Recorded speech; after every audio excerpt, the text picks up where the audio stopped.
children in the just concluded yearly exams perform very poor, even ungraded, and it subjected them to the mock of the previous year and said, if you score less than 6, you're scrapped. No pay for you because you can only give what you have. Now, how are you teaching our pupils? They are failing. So if you get less than 6 in this exam, for you, forget about teaching, forget about salary because government is spending so much on you, and yet you're making our children fail. Their parents suffer in a district such as Nakasa. There was a picture trending where the teachers looked like they didn't understand anything in the exams. And I was teaching. So for me, Ignatius, Komu, is the man of the week.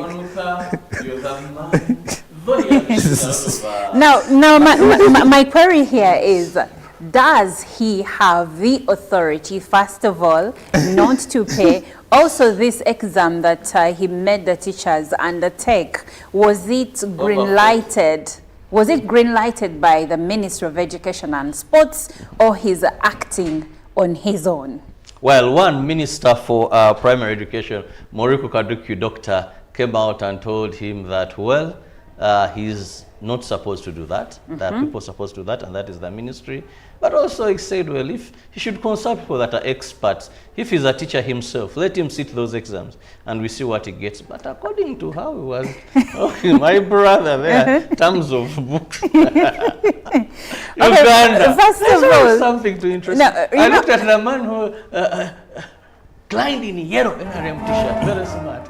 But the way my brother was bringing out his points, I thought this one. You were like, this one should also sit an exam. You may get negative, don't get But here's the interesting thing. All of us have gone through these levels, that is PLE, UCE, and UACE, that is Uganda Advanced Certificate of Education for A level. And I believe we passed, all right? But right now, if you told me that, Olive, let me give you 10 million. You go back and sit exams for senior 4. I'm going to fail. But you're not a teacher. I'm going, no, even if, even the teachers. What about mass communication exams? Some units? Some papers, yes, I'll pass. Apart from entrepreneurship. I think it's but a teacher teaches every day. By the way, it's teaches every day. No, as a teacher, you're teaching the exact things. You should be able to exact some things. Yes. We shouldn't be looking at a teacher, even fearing those exams, because this is something. This is what you teach every day. You should have looked at one of the images. You would laugh. I was following the story. I saw mathematics. Then they just concluded. Okay, some things like in mathematics don't change really. SST. Oh. But anyway, you're right. As a teacher, you're supposed to. No, as a teacher, okay, you're supposed to pass. But and going to Chantal, good morning. By the way, you look very beautiful. How are you? Thank you very much. I love the new hair. Trying. Oh my goodness, the weekend. It's saying things. You're taking no prisoners this time round. Not at all. Not at all. Anyway, my question here was, if the teachers are being subject to the exams that their students purportedly took last year, does that mean children failing examinations is because teachers are daft, for lack of a better word? Is that the insinuation here? Well, in my thinking, probably Ignatius thinks that the teachers are not teaching well the pupils, and that is why they are failing. But the truth is, there's a number of reasons or a number of factors that we can put into consideration when you talk about failure of the students. But if out of 100 students, 99 are failing, then you might have to question the teachers as well. Are they really teaching these kids? But also the question is, so all the teachers of SST, mathematics, English, and science, they're all failing. So there's an underlying issue that needs to be. And really also there is a big question. Okay, if the teachers are failing, these are teachers in government schools, right? So what was the criteria used to recruit them? Yes. And what has been being done over the years? Why wait for, in Uganda they say chizimba kusamba dagala? Why wait until it is too late? Many people have failed, and then now you think about something like this. I don't know if it is going to yield the results parents are expecting. It says, if you're taking me to court, Take me. I'm ready. But I'm looking forward to the results being out. But I'm looking forward to the results being out because, like I said, there could be a number of factors contributing to the failure of these students. So if we iron out that the teachers are okay, they understand what they're teaching, then now we go back and revisit why are the students failing, ask the students what challenges are they facing. I'm sure we can come up with something, but I'm looking forward to those results. Really. All right. And I'm sure that when the results do come in, you will be the first to get them here on Good Morning Uganda, because that's what we do. We break the news, we bring you details, we go beyond the headlines and give you what the gist of the matter really is. And right about now, we give you local news. Well, we begin with corruption, and that is the anti-corruption code. Well, the local government officials working with Madi Okolo and district and Wujiri district were released on bail of 5 million cash each. The 10 were accused of causing financial loss to the government of over 1.262 billion money, which was meant for teachers' salaries in the two districts respectively. The 10 local government officials working with Madi Okolo and Wujiri district who were facing these charges were released, and they include Ezaruk Kamiro, Mustafa Nyende, Abdallah Waiswa, Misa Atori, Fred Bazibu, and Kabula, among others. The accused appeared before the magistrate Joan Achiro of the Anti-Corruption Court. Now moving on, the Minister of Defense and Veterans Affairs, Vincent Bamlangachi Sempija, and that state and the state of microfinance Haruna, and that of the state, I beg your pardon. The Minister of Defense and Veterans Affairs, Vincent Bamlangachi Sempija, and State Minister of Microfinance Haruna Kasolo are rallying all supporters of the NRM and well-wishers in Greater Masaka to turn in big numbers and welcome the Senior Presidential Advisor on Special Operations, General Muhoozi Kainerugaba, who is visiting the area on Tuesday 15th.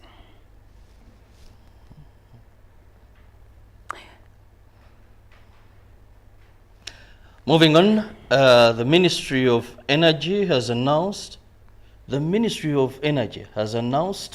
outbreak, The Ministry of Health has announced the outbreak of a strange red eye disease in different parts of the country.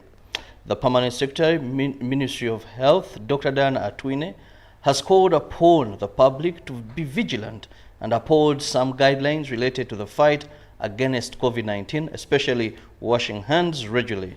So far, the ministry has registered over 900 cases. The detection of red eyes pandemic among schools and other areas of congestion raised tension among the public. The ministry says Ugandans should stick to what earlier they used to fight COVID, that includes washing hands. Red eyes disease has been detected in schools around Kampala Metropolitan, Luzira prisons, Padel prisons, Lila main prisons, Kasanda prisons, Kweri prisons, among others. Kampala also remand prison and Makshan Bay prisons. The Commissioner of Public Health, Dr. Daniel Chabazinge, advised the public to uphold personal hygiene, especially washing hands regularly. Moving on, the Minister of Defense and Veterans Affairs, Vincent Bamlangachi Sempija, and that of Microfinance, Haruna Kasolo, are rallying all supporters of the NRM and well-wishers in Greater Masaka to turn in big numbers and welcome the Senior Presidential Advisor on Special Operations, General Muhoozi Kainerugaba, who is visiting the area today, the 15th of March 2024, for a public baraza to be held at Masaka Liberation Square. They have been combing the ground in the areas of Masaka and Lukaya in Kalungu district. And today, 15th March 2024, in Kampala, Masaka Highway will be a busy route as hundreds of Patriotic League of Uganda supporters head in Greater Masaka for a public baraza. And lastly, Parliament has launched public consultations on Anti-Counterfeit Goods Bill 2023. The bill, sponsored by Wajiri Municipality Member of Parliament Asman Basalira, seeks to protect legitimate business by prohibiting counterfeit goods. The private member's bill was tabled last year. The Wajiri Municipality Member of Parliament, Asman Basalira, introduced to Parliament a private member's bill titled the Anti-Counterfeit Goods Bill 2023. Seconded by Soroti City West Member of Parliament, Jonathan Ebwalu, the duo has disclosed the status of the bill. With the support from development partners, including the Anti-Counterfeit Network, the members of Parliament will, in the next 3 months, gather public views from selected regions, including Eastern, Northern, and Western regions of Uganda. Well, that does it for local news. Now, Chantal Olive takes us through the international news. Well, on the international scene, the U.S. Senate Majority Leader Chuck Schumer has called for Israel to hold elections to replace Prime Minister Benjamin Netanyahu as cracks appear in a once stable and friendly alliance. Mr. Schumer, the highest-ranking Jewish official in U.S. government, said on Thursday Mr. Netanyahu has lost his way. Leaders in Washington have avoided directly criticizing Mr. Netanyahu's approach to the conflict in Gaza, and it is a sharp escalation in U.S. criticism of Mr. Netanyahu's government. Mr. Schumer, who has backed Israel throughout his 25 years in the Senate, warned those casualties in Gaza risked turning Israel into a pariah. Speaking in the Senate on Thursday, Mr. Schumer, a longtime supporter of Israel, harshly criticized the Israeli leader, who he said had come to allow his political survival to take precedence over the best interests of Israel. Israel, Mr. Schumer said, must make course corrections and take steps to better protect civilians in Gaza. Israel's leaders were quick to reproach the senator with Mr. Netanyahu's Likud party, saying Israel is not a banana republic and that the prime minister's policies are supported by a large majority. It is expected of It is expected of Senator Schumer to respect Israel's elected government and not undermine it, the party said. Away from that, now we talk about what Russians are being told about Putin's re-election. It was at a grand military awards ceremony last December that Putin told Russian Republic he would stand for presidency for a 5th time. Voting is now taking place over 3 days until Sunday, even though the result is not in doubt as he has no credible opponent. At last December's solemn event in one of the Kremlin's most opulent halls, Russia's leader of 24 years had just handed out top honors to soldiers who had taken part in Russia's special military operation in Ukraine. He was chatting with a small group of participants when the commander of a pro-Russian unit in Ukraine's occupied Donetsk region approached him. "We need you, Russia needs you," declared Lieutenant Colonel Artyom Zoga, asking him to run as candidate in Russia's forthcoming presidential election. Everyone voiced their support. Putin nodded. "Now is the time for making decisions. I will be running for the post of president of the Russian Federation." His spokesman, Dmitry Peskov, later described the decision to run as absolutely spontaneous, but the Kremlin rarely leaves its choreography to chance. On all state channels, 71-year-old President Putin was promoted as a national leader who stood head and shoulders above any potential rivals. Now, coming back to Africa, militants from the Islamist Al-Shabaab group have attacked a hotel near the presidential palace in Somalia's capital, Mogadishu, security sources and witnesses said. The group has attacked the Seal Hotel before, which is popular with government officials. Witnesses reported blasts and gunfire coming from the hotel, telling Reuters that fighters were still inside. It was not immediately clear if there were casualties. The armed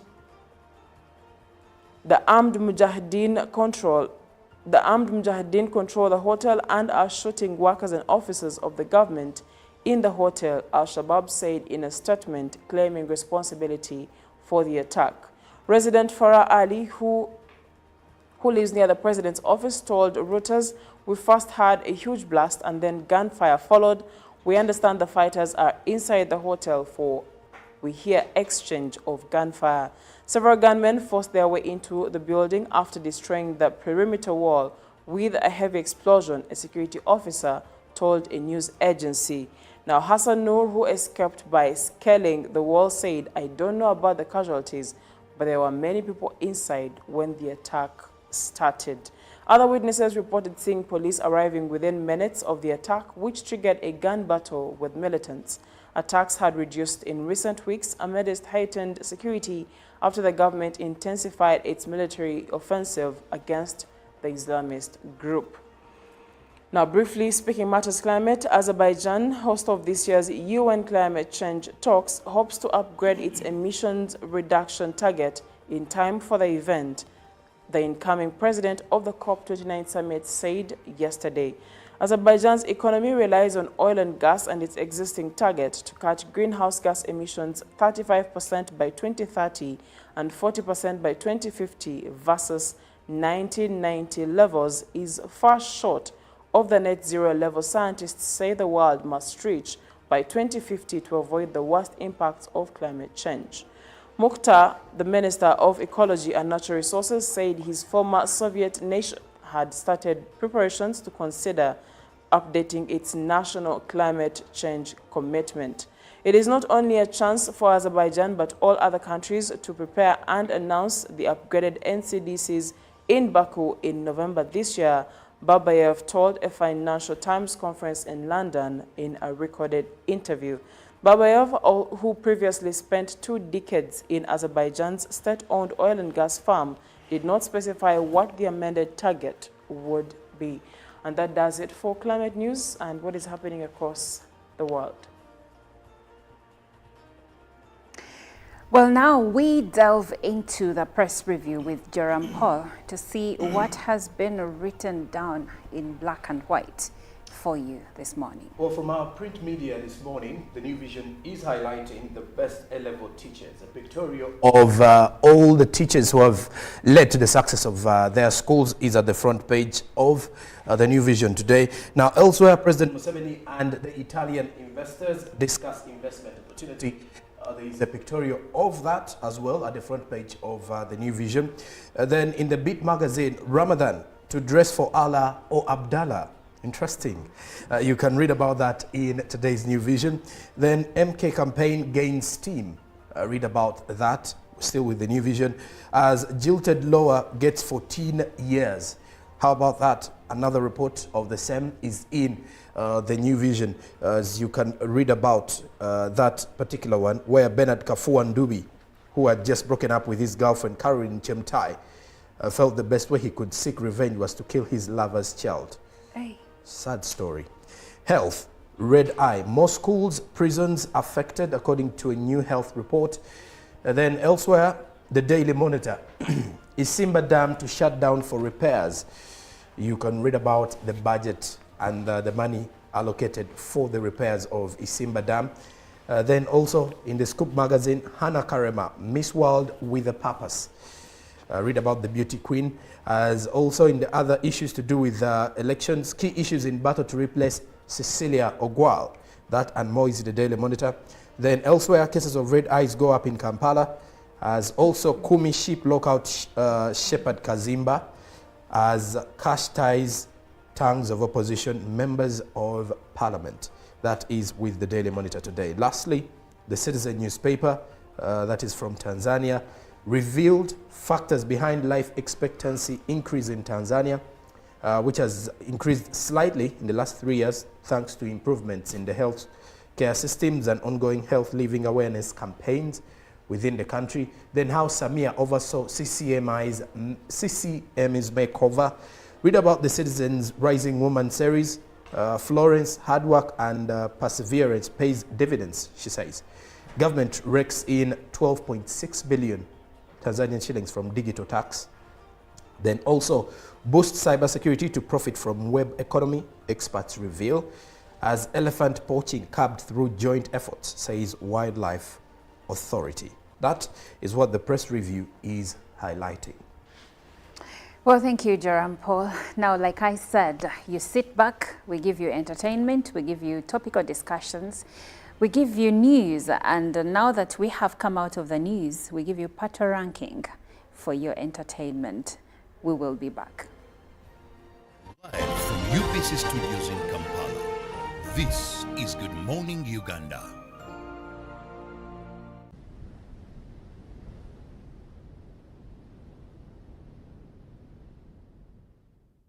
This love they make me shamanya. I'm a little baby marama. Even when my brain just dey tanana. Only you baby nine day my corner.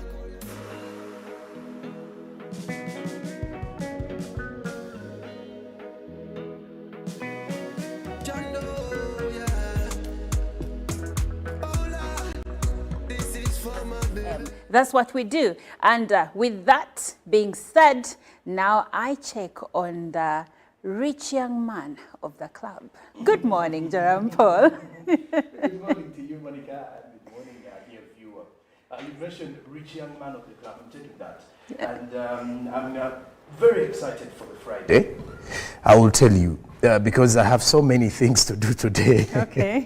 And it is giving me a huge projection of what my weekend is going to look like. So I am too excited. I'll just say too excited because I know from the word go, from the time I woke up, the messages I've been receiving have given me an indication that everything will be well.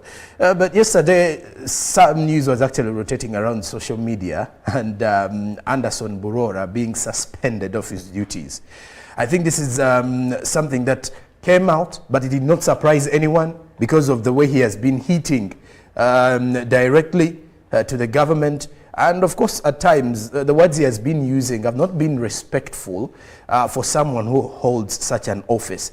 So again, you get to realize that the political space in Uganda is also heating up in the rightful direction. But of course, it is a Friday and we are here to you, our dear viewer. Welcome on board to Good Morning Uganda. Well, welcome aboard. This is the ship that you need to be with, to be on, because we are sailing into glad tidings and great expectations. Good morning, Robert. Good morning to you, our viewer, and of course, the entire team. That disappear also. The head died. Ivan. Yes. The rich gang also. But for me this week, there is a person I want to name the man of the week to me, and that is none other than the chairperson of Nakasaki District, Homo Ignatius now. When I was in school, in my primary school, every teacher would tell us the best student in class. I was very clever. I was very bright. Now this man, teachers in his district, according to him, they are not doing enough. And all the way in 2018, he had come up with a deal that all teachers in Nakasaki district sit PLE exams. Now, 2018, the ministry refused that to happen. So he kept on reminding them. And the ministry was like, no, we shall have refresher courses and all that, but we are not going to have all teachers sit PLE. Now, this very week, he went to about 19 schools that had children, primary school children, and they just completed PLE exams, performed very poor, even ungraded. And he subjected them to the mock of the previous year and said, if you score less than 6, you're scrapped. No pay for you, because you can only give what you have. Now, how are you teaching our pupils? They are failing. So if you get less than 6 in this exam, for you, forget about teaching, forget about salary, because government is spending so much on you, and yet you're making our children fail, their parents suffer in a district such as Nakasero. There was a picture trending where the teachers looked like they didn't understand anything in the exams. And the ones teaching. So for me, Ignatius, Komu, Is the man of the week. Wanuka, you have man. Very ambitious out of, Now, my query here is, does he have the authority, first of all, not to pay? Also, this exam that he made the teachers undertake, was it green-lighted? Was it green-lighted by the Ministry of Education and Sports, or he's acting on his own? Well, one minister for primary education, Moriku Kaduki doctor, came out and told him that, well, he's Africans. Bunyoro would have simply created an East African community that we are looking for today. The rulers of Bunyoro are actually Luos. We people who live across the Nile, we are so related from our myth or from just the Nile. We are the same people, and genetically we are even the same people. We are similar people. We are one. Pamoja, we are one. Use that word, pamoja. Premiering every week from 3rd February to June 2024 at the National Theatre and Indere Center. Daily screenings are from 4th February to June 2024 at Ham Cinemax and the National Theatre. To get a ticket, call 0778 787 660. Tuko pamoja? UBC is the national public broadcaster. We educate, inform, entertain, and inspire our audiences. You can watch us on free-to-air channel 001, DSTV channel 282, GoTV channel 371, Star Times channel 201, Zuku TV channel 20, and Azam TV channel 350. Even when your subscription expires, you can still watch UBC for free on your pay TV platforms. Juko. Yo. Check the shopping, man. What's your secret? Haven't you heard of the parish development model PDM? Yes, I did, but I thought it was just a talk. No, Sebatia. It is real. I and a few friends together formed a circle, accessed money from the PDM, invested in a portrait project, and now things are moving. Juko. I thought I was one of your friends. You are. But you left me behind. I didn't leave you in poverty. What you do, just visit your LC2 chairperson and your parish chief and start the process of economic transformation. Just like that. The parish development model is an initiative from the government of Uganda through the Ministry of Local Government designed to transform all lives of Ugandans for the better. PDM, my parish, my development, my life. 107.3 Kampala, 96.9 Mbale, 95.7 Jinja, 98.6 Soroti. You are all covered. UBC Butego.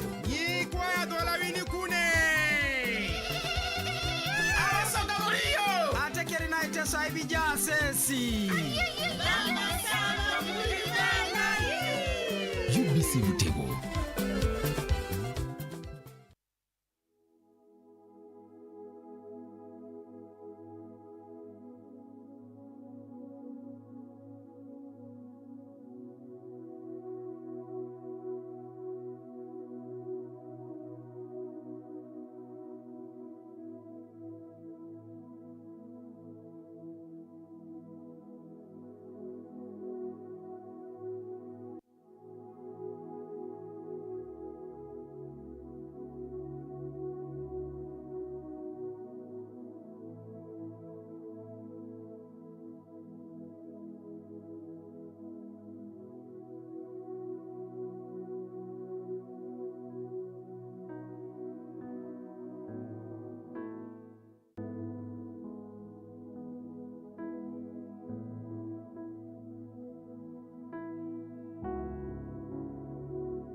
Your smile is one of the first things people notice about you, so taking care of your oral health is crucial for a confident and healthy life.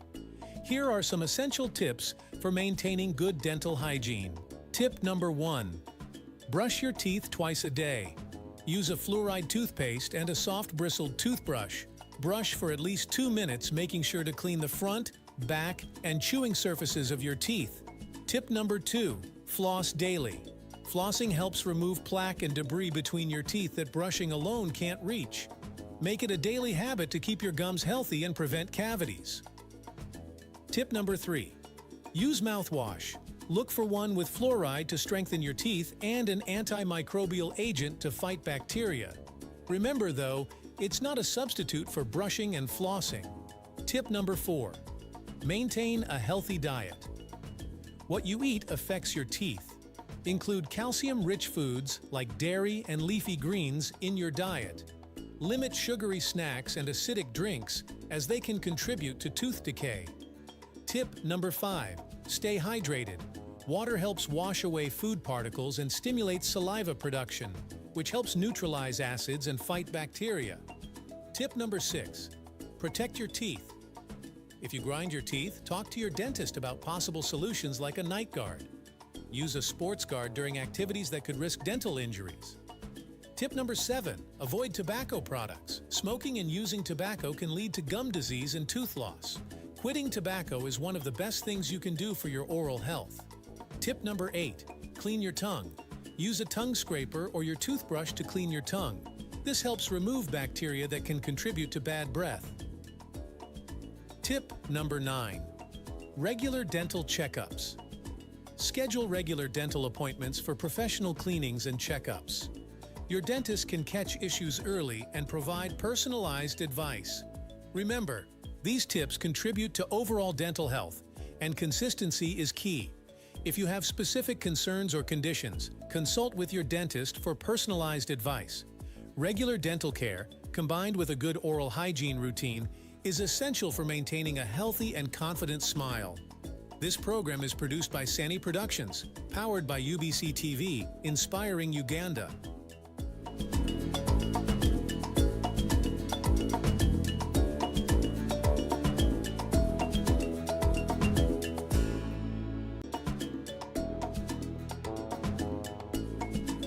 Maintaining a heart-healthy diet is crucial for overall cardiovascular well-being. Here are some foods that are generally considered beneficial for heart health. Number 1. Fatty fish. Fatty fish, such as salmon and mackerel, are rich in omega-3 fatty acids. These essential fats have anti-inflammatory properties and are associated with a reduced risk of heart disease. Omega-3 can help lower triglycerides, decrease blood clotting, and maintain the flexibility of blood vessels. Number 2. Berries. Berries are packed with antioxidants including vitamins C and E, flavonoids, and polyphenols. These compounds help neutralize free radicals in the body, reducing oxidative stress and inflammation, both of which are linked to heart disease. Number 3. Oats. Oats contain soluble fiber, particularly beta-glucans. Soluble fiber helps lower LDL cholesterol levels by binding to cholesterol molecules and removing them from the body. This can contribute to a healthier lipid profile and reduce the risk of atherosclerosis. Number 4. Nuts and seeds. Nuts and seeds, such as almonds and flax seeds, provide monounsaturated and polyunsaturated fats. These fats are beneficial for heart health, as they can help lower LDL cholesterol and reduce the risk of coronary artery disease. Number 5. Legumes. Legumes like lentils, chickpeas, beans, and peas are excellent sources of plant-based proteins, fiber, and various nutrients. Consuming more plant-based proteins can be a heart-healthy choice, as it often comes with less saturated fat compared to some animal proteins. Number 6. Avocado. Avocados are not only a good source of heart-healthy monounsaturated fats, but also provide potassium. Potassium helps regulate blood pressure by balancing the effects of sodium and supporting proper muscle and nerve function. Number 7. Olive oil. Use extra virgin olive oil in cooking and salad dressings. It's rich in monounsaturated fats and contains powerful antioxidants that can help reduce inflammation and improve cholesterol levels. Number 8. Green tea. Green. Live from UPC Studios in Kampala, this is Good Morning Uganda.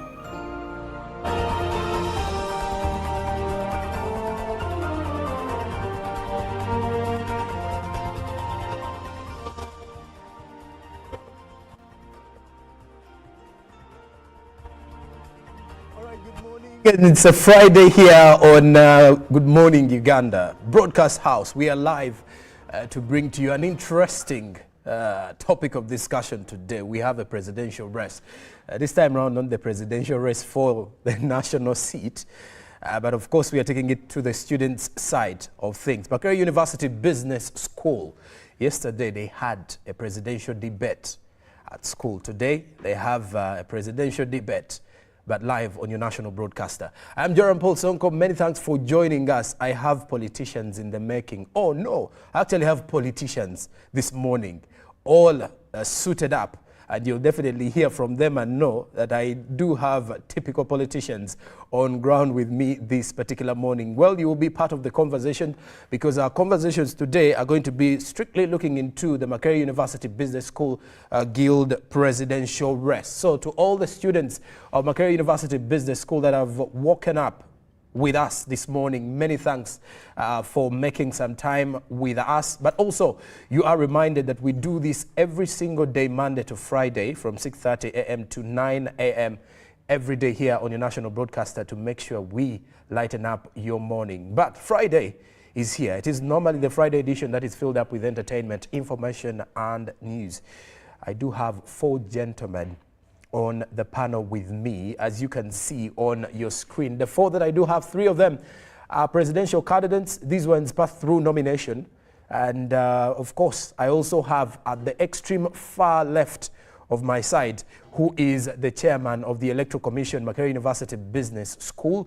And well, we're going to be having so many things. From the chairman's perspective, of course, we're going to be trying to understand, we're rather going to understand why a certain candidate who was also highly expected to be part of this race isn't available here today or didn't make it onto the nomination list. That and more is what we're having for you this morning. Let me get through the introduction real fast because at the extreme end, I do have the chairman of the Electoral Commission. That is none other than David William. Very good morning, sir. Many thanks for joining us. Thank you so much. I'm so humbled to be in this place today. Okay, and away from him, I do have a gentleman in Benedict Luswata from the UID political party. I want to know what UID stands for. Good morning, Benedict. Good morning, Jerome. My name is Benedict Luswata, a Uganda Young Democrats flag bearer, Makerere University Business School. Uganda Young Democrats. Okay. Well in, and to all of those particular students who belong to the same party, your candidate is in-house with us. But besides that, I also have a gentleman coming in from the ruling party of the country, but also a man who wants to make a statement in the Makerere University Business School elections. That is Moses Amanya from the NRM. Good morning, Moses. Good morning, Mr. Joram. I'm really humbled to be here this morning. Okay, great to have you. Now, the gentleman who is seated next to me, this one came wearing a red beret, and when I said red beret, you'll definitely know the party I'm talking about. From the National Unit Platform, which is the leading opposition party in the country, this is none other than Stewart Chopre. A very good morning, sir, and many thanks for joining us. Well, good morning, our viewers. Good morning, Mr. Joram, and everyone live on UBC TV. Stewart Chopre Foyroth is my name. I am a student pursuing bachelor's in human resource management here too, and I'm a Guild presidential candidate under NUP ticket, a political gastronom. Thank you. Okay, and here we are. Some political terms have already kicked off here in Studio Gastronom. Oh well. Now let me kick off with the chairman, David.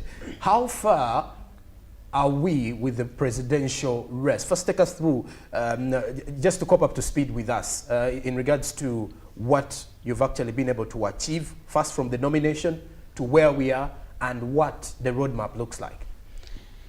Good morning to our viewers, to the students of Makerere University Business School. I'm here to represent you guys and to put our views. I'm here to represent these candidates and the students' body at large. I want to take you through from the day we began. We began from the nomination, because that is the official day to start the real race. So I had 4 candidates, and unfortunately one was dropped due to inconsistencies. The hula baru, the higihaga, the kurinkum kurankum.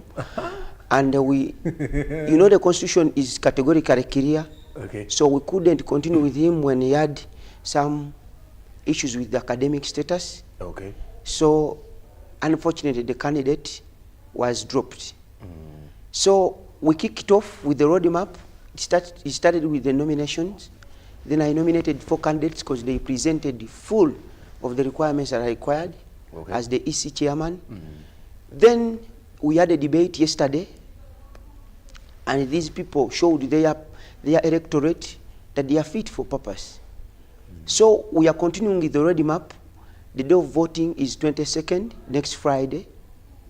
So far we are so good, unless you ask me in particular why some candidates were dropped and why I have only 3. Yes. But so far the roadmap is thriving very well. Because I've liked your choice of words, the hula balu, krinkum krankum, here and there, higi haga. But besides that, Juma Waswa Balunywa is the gentleman we are talking about, the JWB.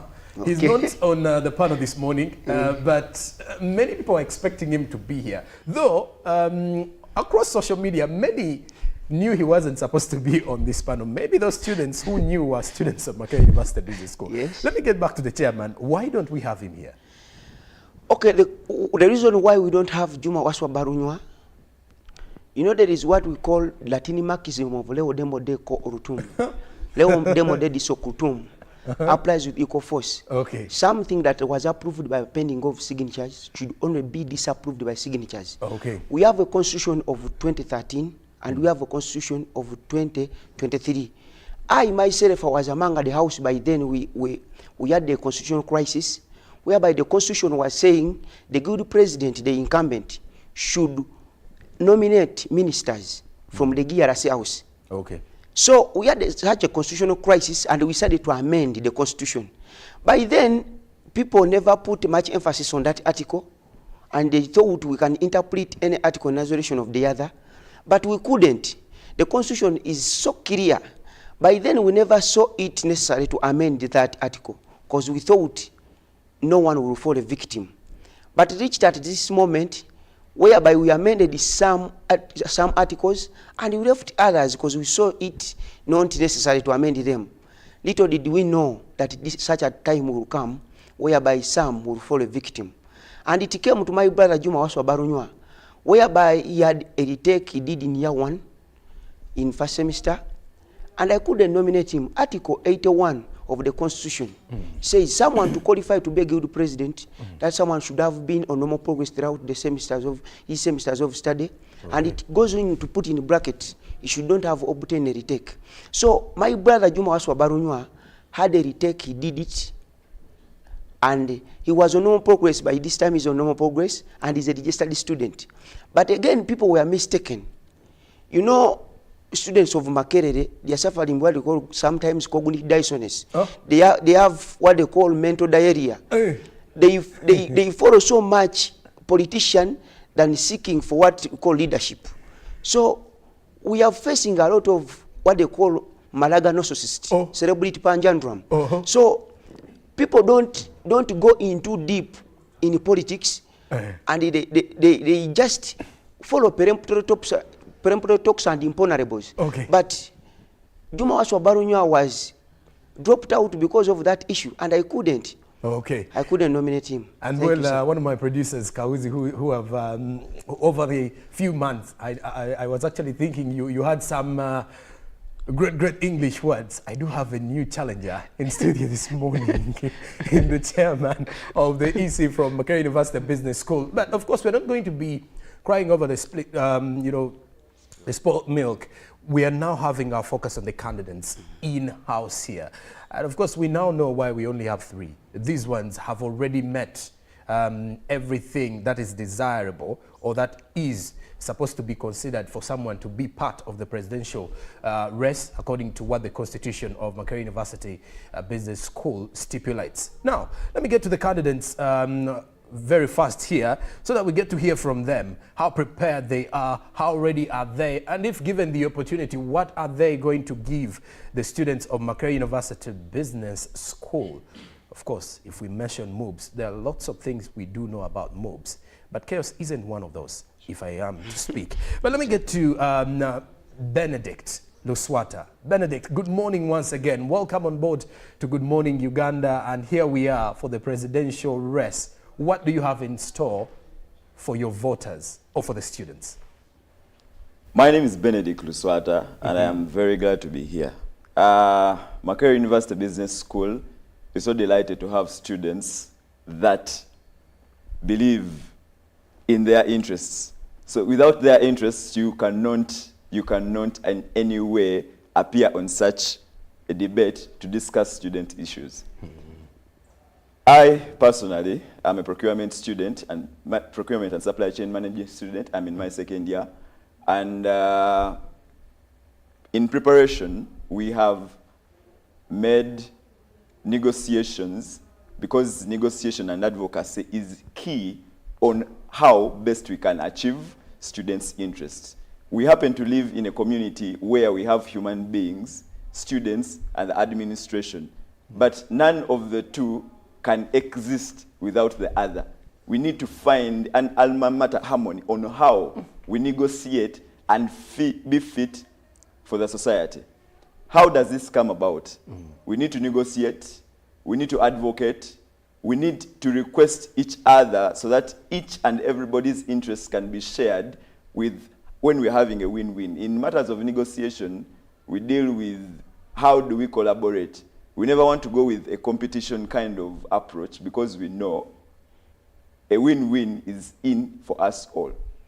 We have structures that have mentored leaders, and I represent the Green Chapter in Makerere University Business School. Many can attest to this, that we have leaders at each and every level. Not being in any way biased, the Electoral Commission here, EC Chairperson, is a representative of that. And we are... Is that the reason that's why he's smiling? He's smiling because he knows that our chapter has mentored more leaders in Makerere University Business School than any other chapter that is on this panel. So I represent a chapter that is here to mentor tomorrow's leaders. I represent a chapter that understands and has been having a legacy of collaboration throughout the entire years that Makerere University Business School has existed. Among the issues that are within our manifesto, we are looking at academic issues. One, because of the academic issues, that is the first thing why we are here. Two, we are also addressing issues of health and environmental concern. Issues of health is what can help us live in harmony and have a cognitive behavior that is suited for each and every student to pursue their goals that they thought they are just dreams. Benedict Luswata has a history in clinical medicine and community health. Why I am saying that, it's not to maybe make it a point of concern, but I want to tell you I have a history that can align health issues with academic issues. How do we join these two issues so that we can achieve and be better for tomorrow? I request to share my time with other candidates to as well tell us what they have for the students. Oh, wow. Oh, yes. Wow. And of course, I must believe I am moved by the choice of words coming in from my guests this morning. They are not so much political, though the EC chairman has been very very political with his choice of words. And I'm learning a few words here and there in regards to the political realm of this country, and more so when it comes to university. Makerere University Business School. Well, for the students who are streaming live from Nakawa, you can as well share your views and opinions. We do have a WhatsApp number on the screen where you can show you can actually share your views on the candidates, ask some questions as well, because I'm already receiving some of those who are watching live from Makerere University Business School. I want to believe these ones are watching direct from their hostels, also in Nakawa. But well, besides that, let me turn my focus now to the gentleman from the Red Beret Group, Steward Chopre. Steward, good morning once again. Yes, good morning once again, our viewers and Mr. Joram. What do you have in store for your voters? Next week, Friday, is the time to take the ballots. Are you ready to lead MUBS in the next 1 year? Well, our slogan for this campaign, for the entire campaign, has been restoring the students' values. How can we restore the students' value to benefit the entire MUBS fraternity, to benefit the entire students' fraternity? And indeed, we have started with many projects. It shouldn't just be a bunch of talks, but a combination of actions.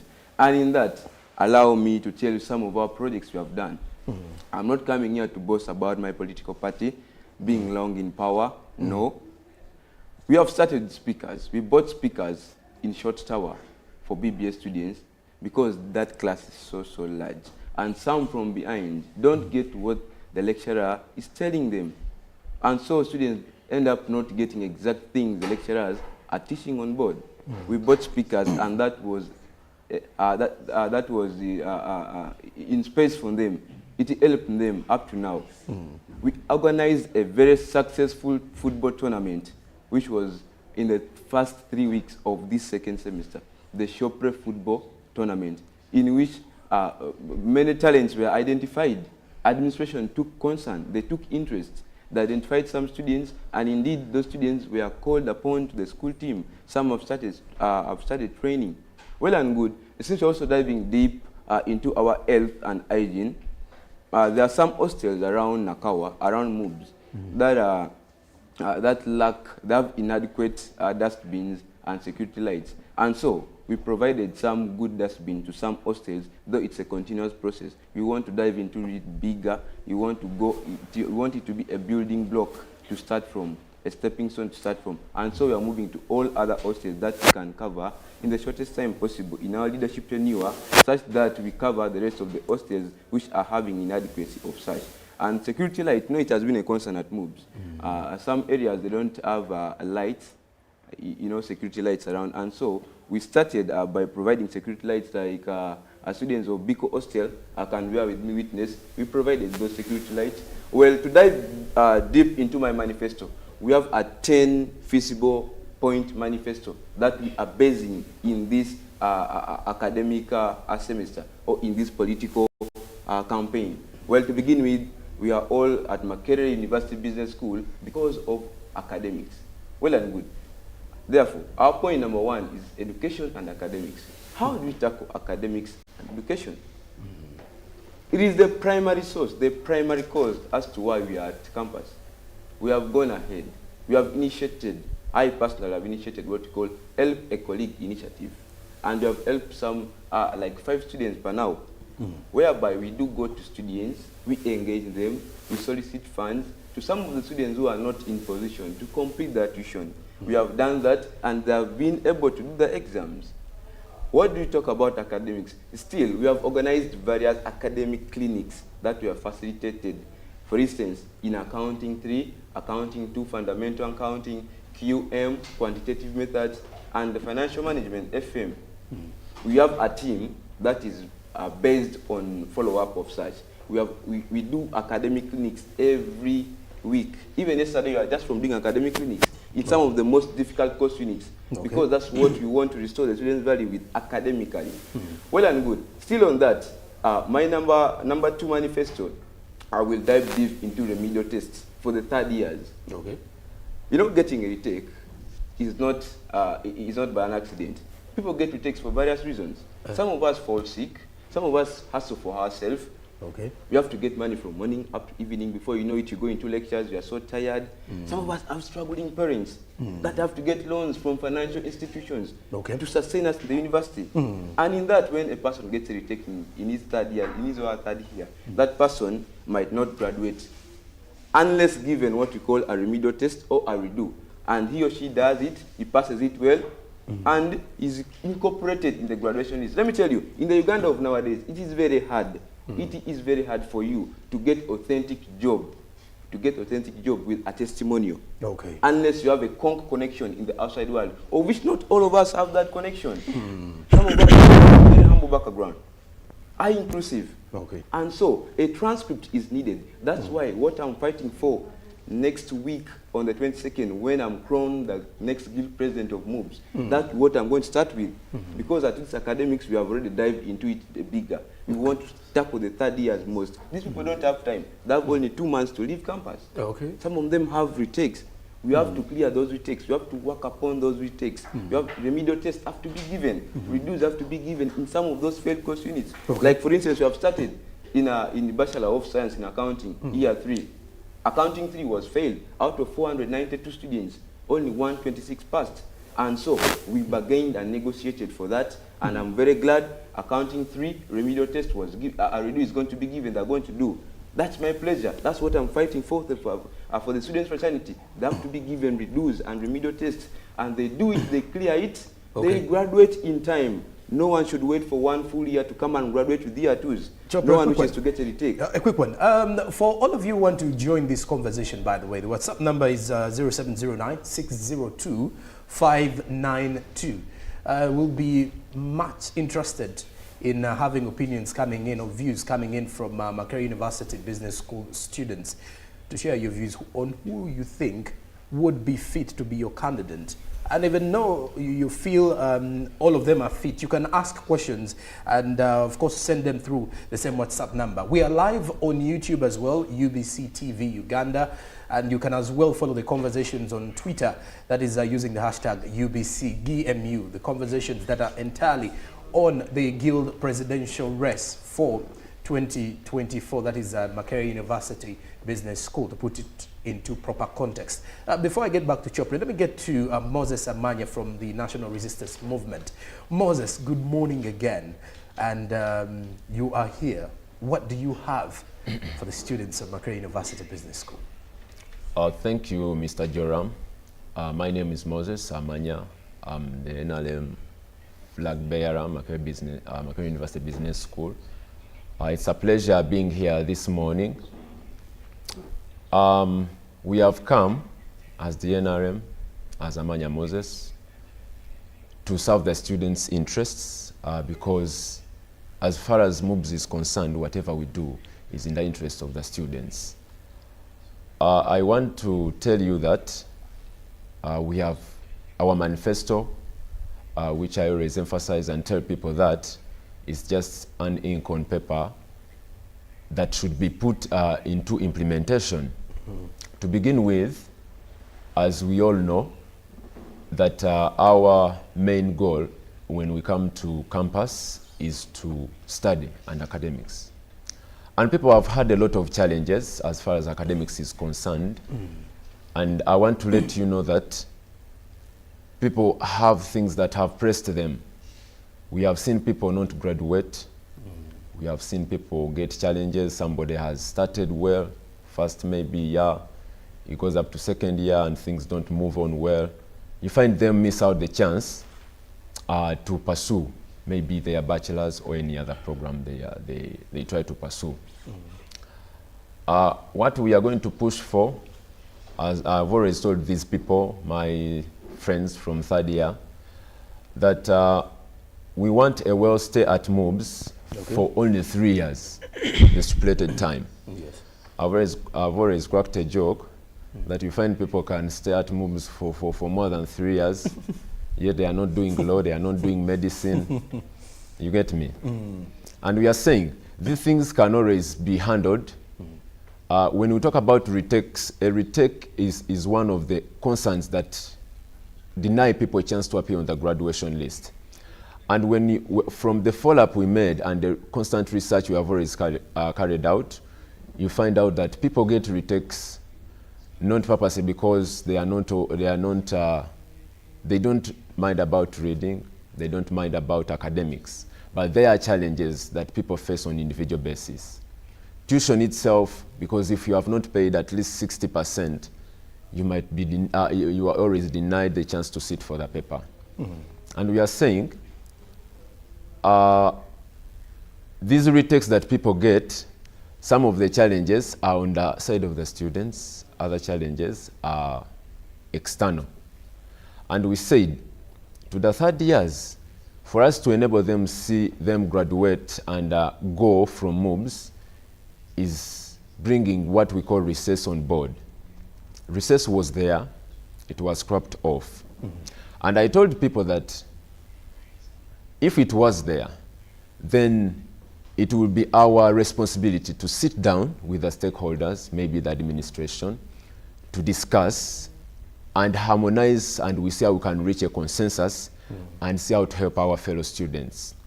Because when somebody comes for 3 years and that person gets a retake, I can give you a scenario.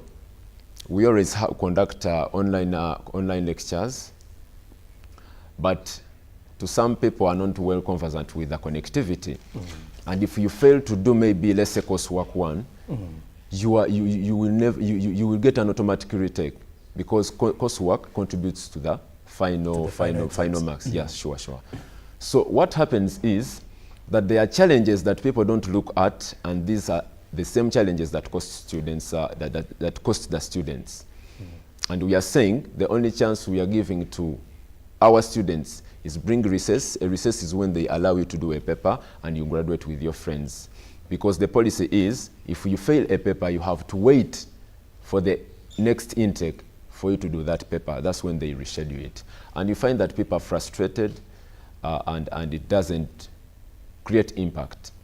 And when people overstay, like you were supposed to graduate this year, it calls for more costs, hostel fees, money to facilitate you, and a lot of stuff. Maybe another thing I can talk about, we talked about sports. It is part of my manifesto. And when we talk about sports, we talk about talent. And as you can bear me witness, Mr. Joram, that talent is one of the things that have sustained most of the people here. True. Talk about football, talk about swimming, talk about netball, woodball, and all that stuff. And I want to tell you that the only way we can motivate these people, because sports is one of the things that can always uplift maybe the institution as maybe MUBS and any other institution or a country, because sports is something that is respected worldwide. To the sports fraternity, we have gotten these people, they have talent, but again, they have not been motivated.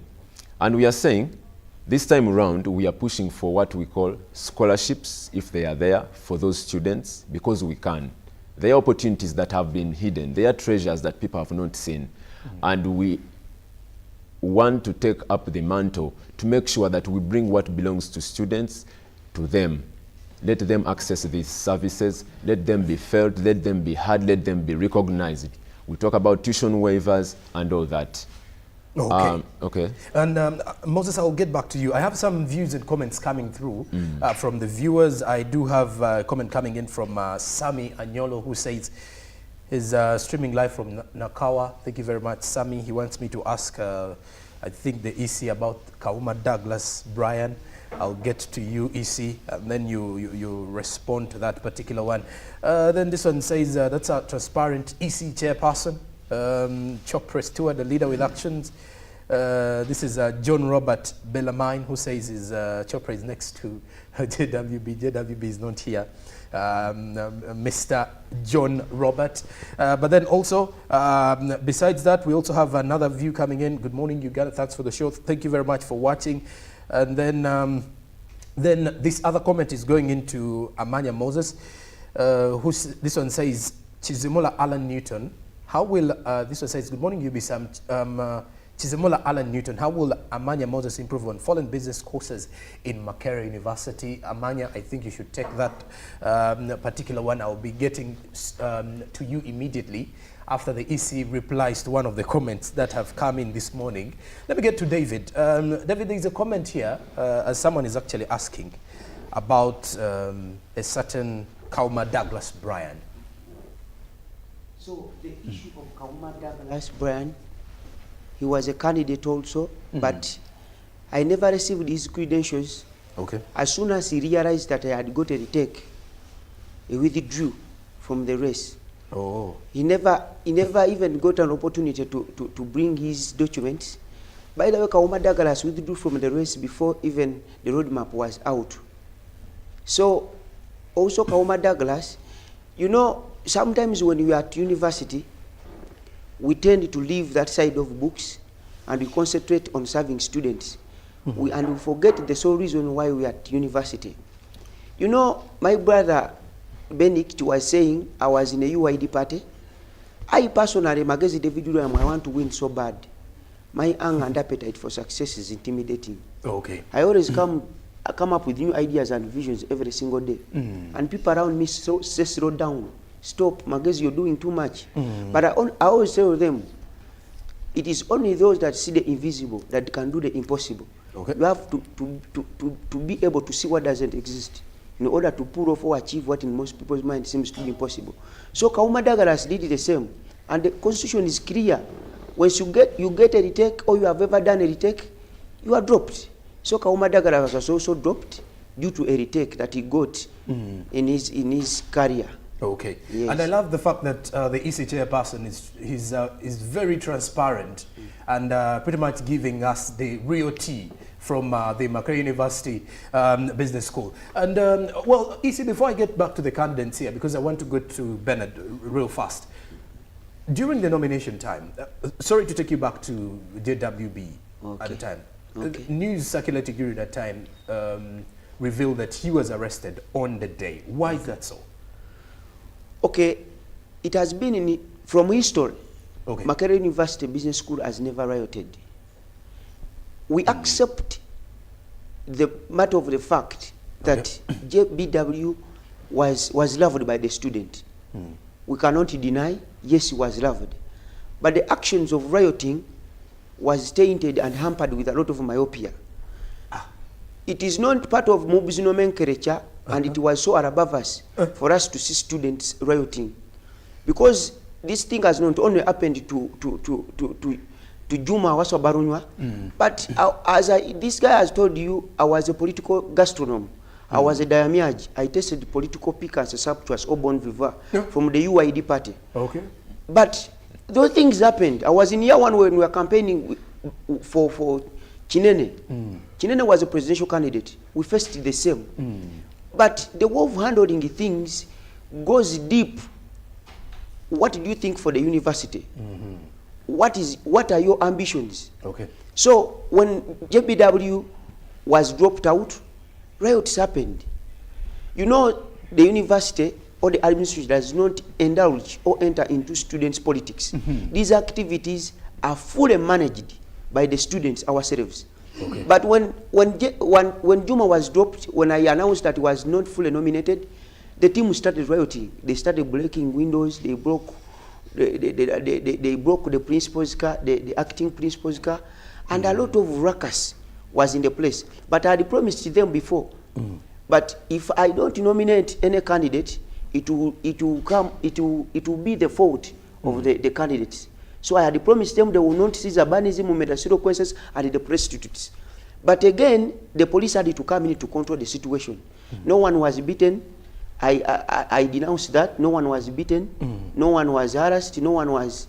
So the police was trying to control the situation at hand. Okay. Yes. And of course, to all the viewers out there and students at Makerere University Business School, especially those who did not take part in a nomination, I want to believe now you know reasons behind the chaos and what really transpired that time. Let me get to Benedict.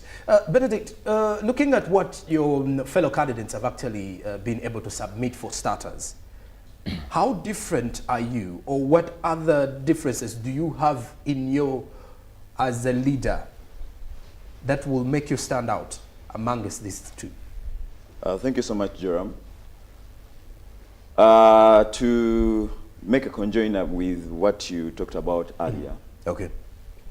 I am here because of the collaboration that has existed in our chapter.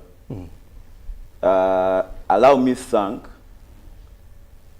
to me, he's also a president because he's a very great leader, a one Kauma Douglas Bryan. Okay. And it is because of whatever he has done, the reason why we are here. Okay.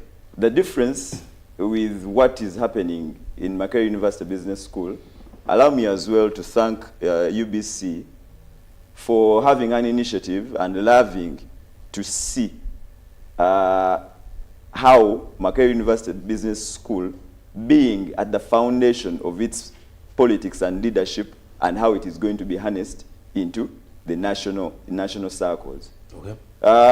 When Kauma Douglas Bryan came out of this race, we sat on table because I and his team, we were pushing the same ideology and narrative. So we sat on the team and looked at a way we can all win. He's a leader, and with him, we have pushed a lot of initiatives, even when we were not guild presidents. Kauma Douglas Bryan came out and endorsed me to carry on the mantle for each and every student that we represented and we helped during that time.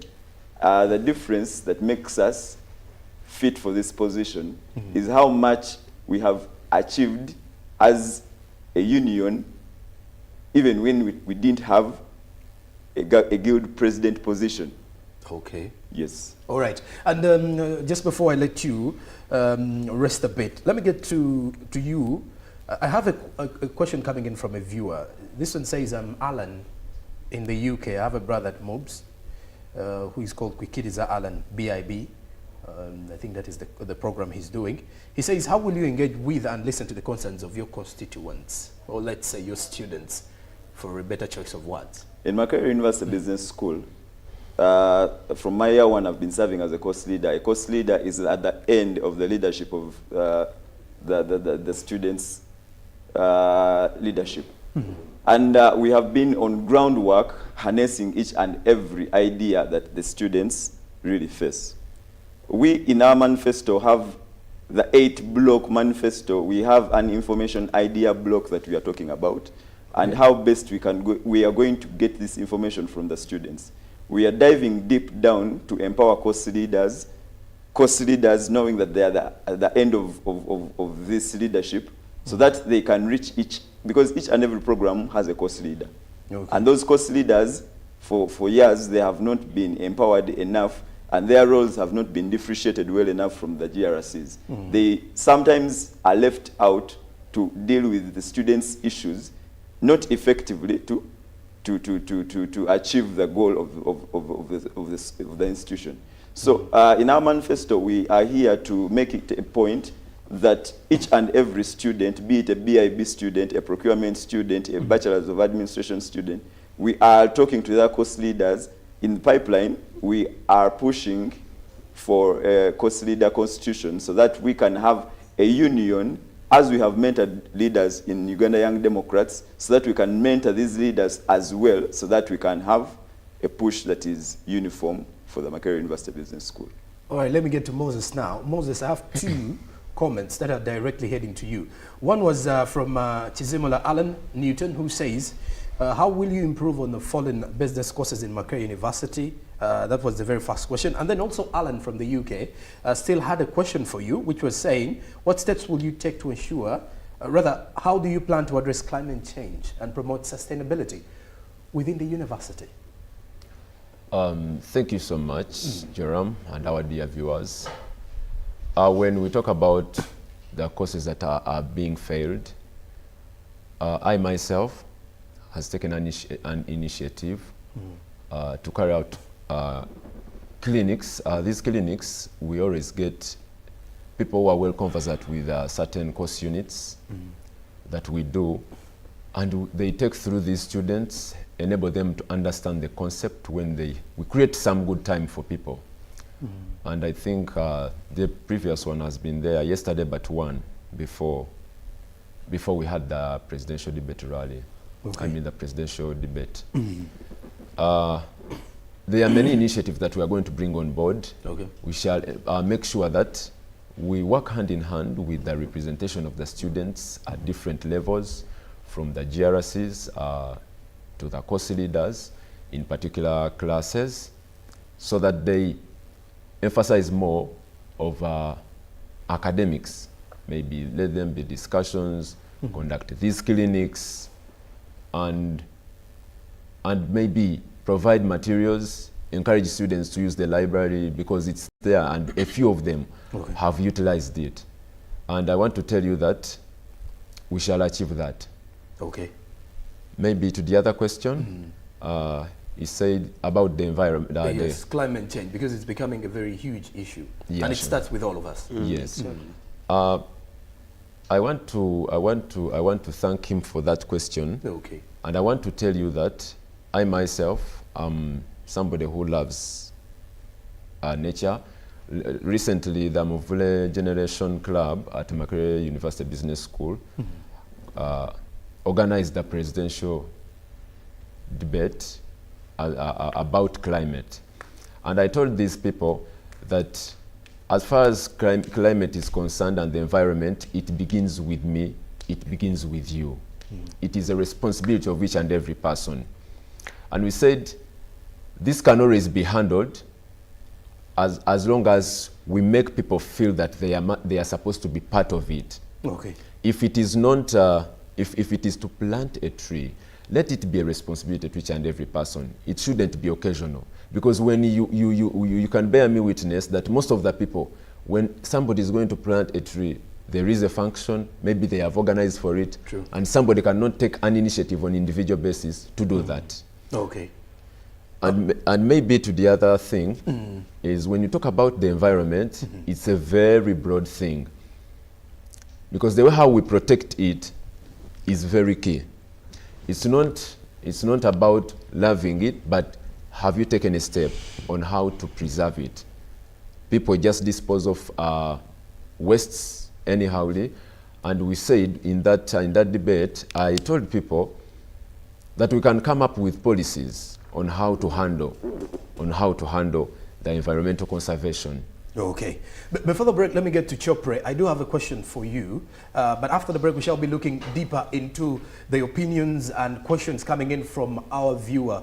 But of course, you do realize I'm seeing so many of those coming in from our WhatsApp, and the engagements are definitely rising here and there. And many thanks for joining us and being part of this. I also have one coming in from SMS. Though, I should remind you, please do not call, just share your opinion on the WhatsApp number that you're seeing on your screen, but you can as well use SMS for those who do not have WhatsApp at this time. Just a quick one. This viewer did not leave their name, but she was asking, why is your theme restoring students' values? Which values do we lose as students? Which values do they lose? She says. Well, when you talk about restoring the students' value, we are not basically meaning that we have lost our values. Okay. Okay? But there's some core things, there's some quite numerous challenges on ground that have been ignored at the expense of others. Things like missing marks, it has been a continuous challenges at MUBS. And trust me, you can bear with me witness, in the recently released results, there have been quite missing marks. These students do exams, but at the end of it, all when results come back, they have missing marks in most of those course units. And they have to start writing to the dean faculties, to the head of department, seeking for their marks. Okay. Those are the values that you want to restore. Academically, we are having retakes. We want to put academic clinic to restore such values of us thriving together to achieve our academic goal together. Okay. One great man, one great social activist and a political philosopher, Martin Luther King Jr. once said, I cannot be what I ought to be unless you also wish me to what I have been to. Okay? I cannot be what I ought to be without you being what you want us to be. Okay. And so we need to drive together. We need to journey together. Some of the values that we need to dive deep and tackle more, like the e-learning, the online and e-learning. It has become a song of every politician at MUBS. Okay. And for that reason, I do not want to add a lyric to that song. Okay. E-learning, Wi-Fi, we are paying full tuition, but we have to study online 2 weeks and 2 weeks physical. We're getting back in a minute, Chopre. Sorry for that. But to our dear viewers, stick around, because after the break, we are summing up with this discussion. I will as well be getting through your views and comments that are coming via our WhatsApp, as well as those coming in from SMS. The conversation is also live on Twitter or the X app using the hashtag UBCGMU. Our conversations are directly facing the Macquarie University Business School, looking at the Guild presidential race. Also to remind you, the elections are Friday next week. So you can easily see why these gentlemen are geared up to make sure that they make changes for Macquarie University. Are you a student there? Why not join us here this particular morning? Stick around though, we return after the break. Good morning. Live from UPC Studios in Kampala, this is Good Morning Uganda.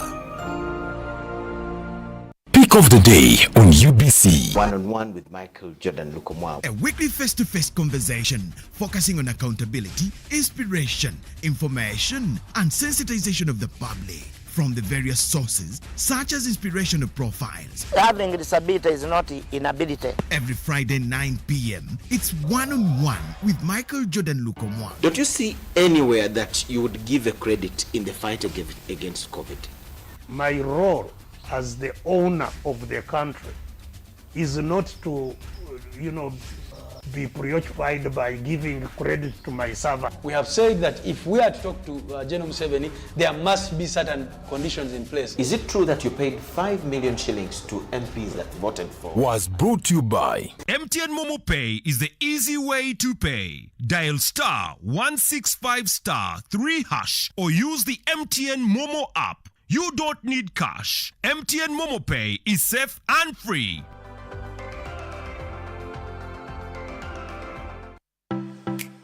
UBC is the national public broadcaster. We educate, inform, entertain, and inspire our audiences.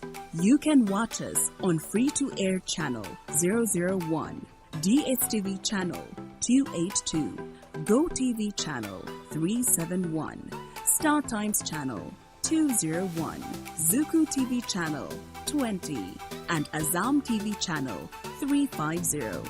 Even when your subscription expires, you can still watch UBC for free on your pay TV platforms. Live from UPC Studios in Kampala, this is Good Morning Uganda.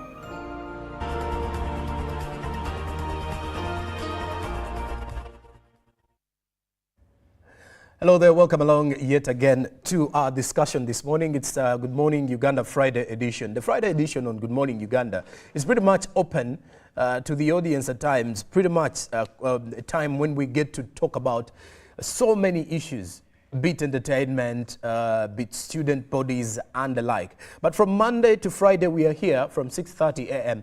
to 9 o'clock, inspiring Ugandans, discussing topics of huge concern, and pretty much putting you into context with information, news, both local and international. And of course, we normally have guests here to talk about different issues at hand in the country. I am Joram Paul Sonko. I still have four gentlemen from Macquarie University Business School, the chairman of the Electoral Commission, that is David William. I also have Chopri Stewart, who is the National Unity Platform candidate. I have Moses Amanya. I really need to get the right pronunciation of the name Amanya. It is Amanya. Yes, from the National Resistance Movement. And then also Benedict Luswata from UYD. He's also part of us this morning. To the students from Macquarie University Business School in Nakawa, I want to believe you're following up with this debate that we are having here, or what you could call a time to be alive in regards to understanding the political scene of your institution. Now, one of the other views coming in, this says, good morning, JP and the guests. First of all, I appreciate those gentlemen for coming up and standing for such a big seat. It takes time, money, risks as well to stand for guild presidency. But if these gentlemen have bravely stood, regardless, kudos to all of them.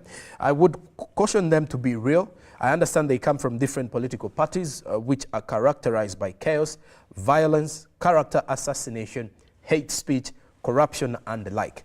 Let them at no point be driven by their party's DNAs. We need fresh, intelligent, young, and mature leaders. This is Cricket Derek Gagamel from Makindye Luafu. Thank you very much for that comment that I will definitely feel all these particular candidates have picked up, really. Ken says, tell Amanya the sky is the limit. Success to him. Thank you for watching. Let me get back to Chopre. Chopre, there's a comment coming in from Derek Gagamel who says he hopes all of you candidates do not carry the level of politics that we are seeing from your parent parties.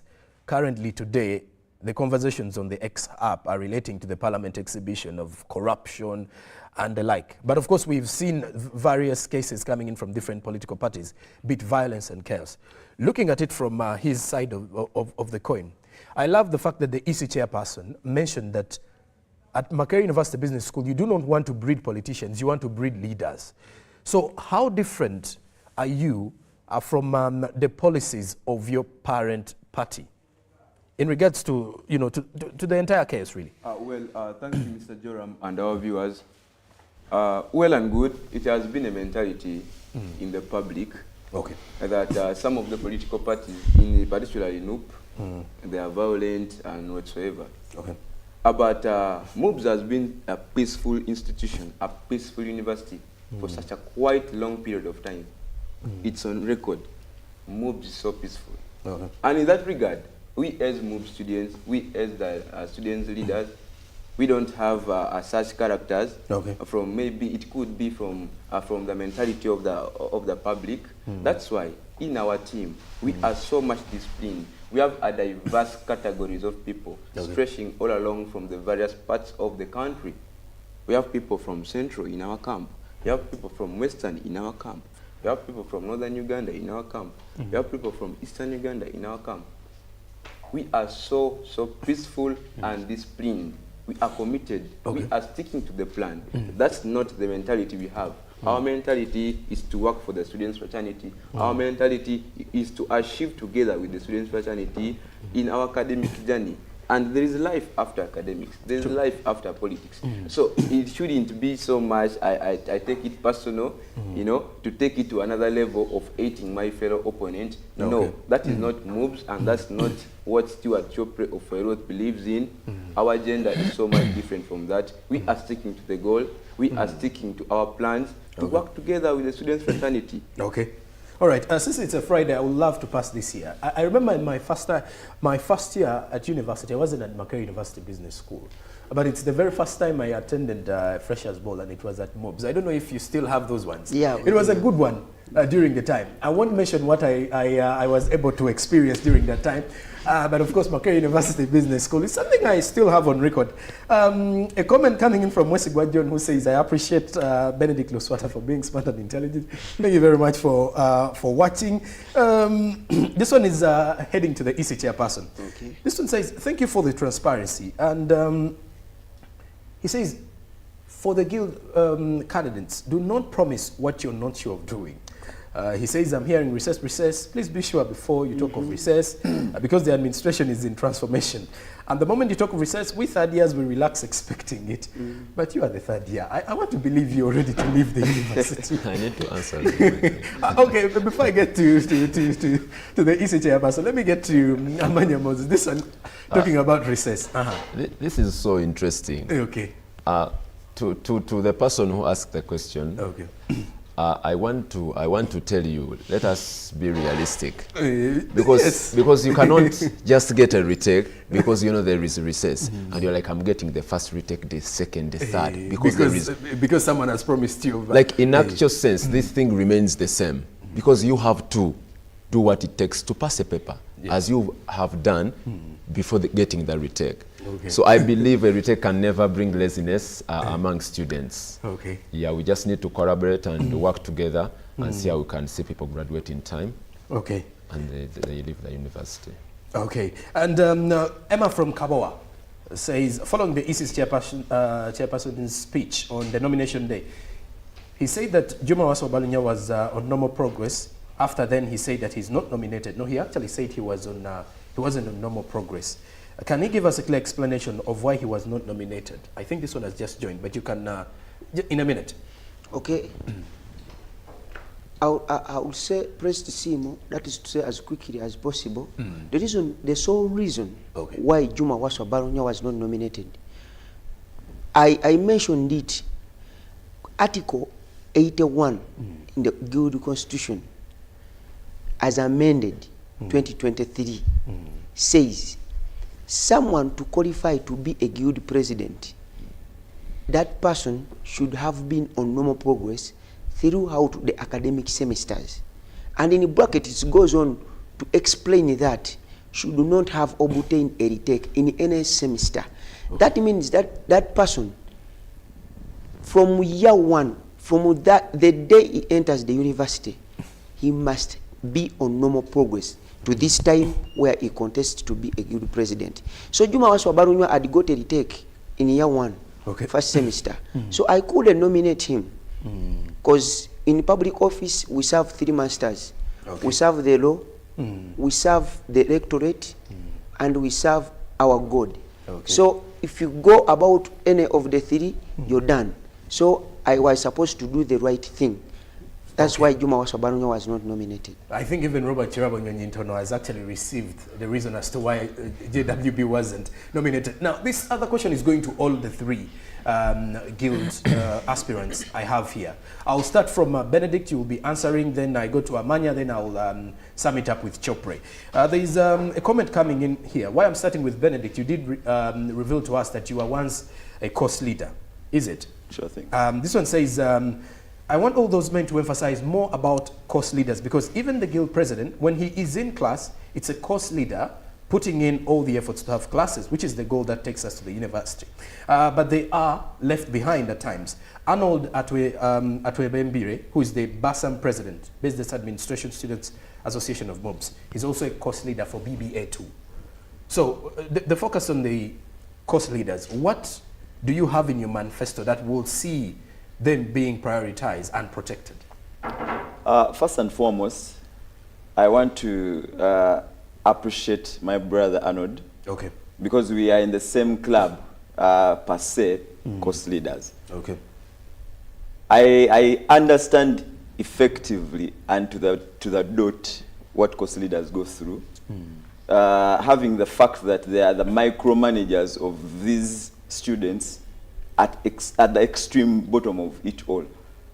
In our manifesto, we are here to push, and I want to tell you the fact that the reality of it all, there is no issue.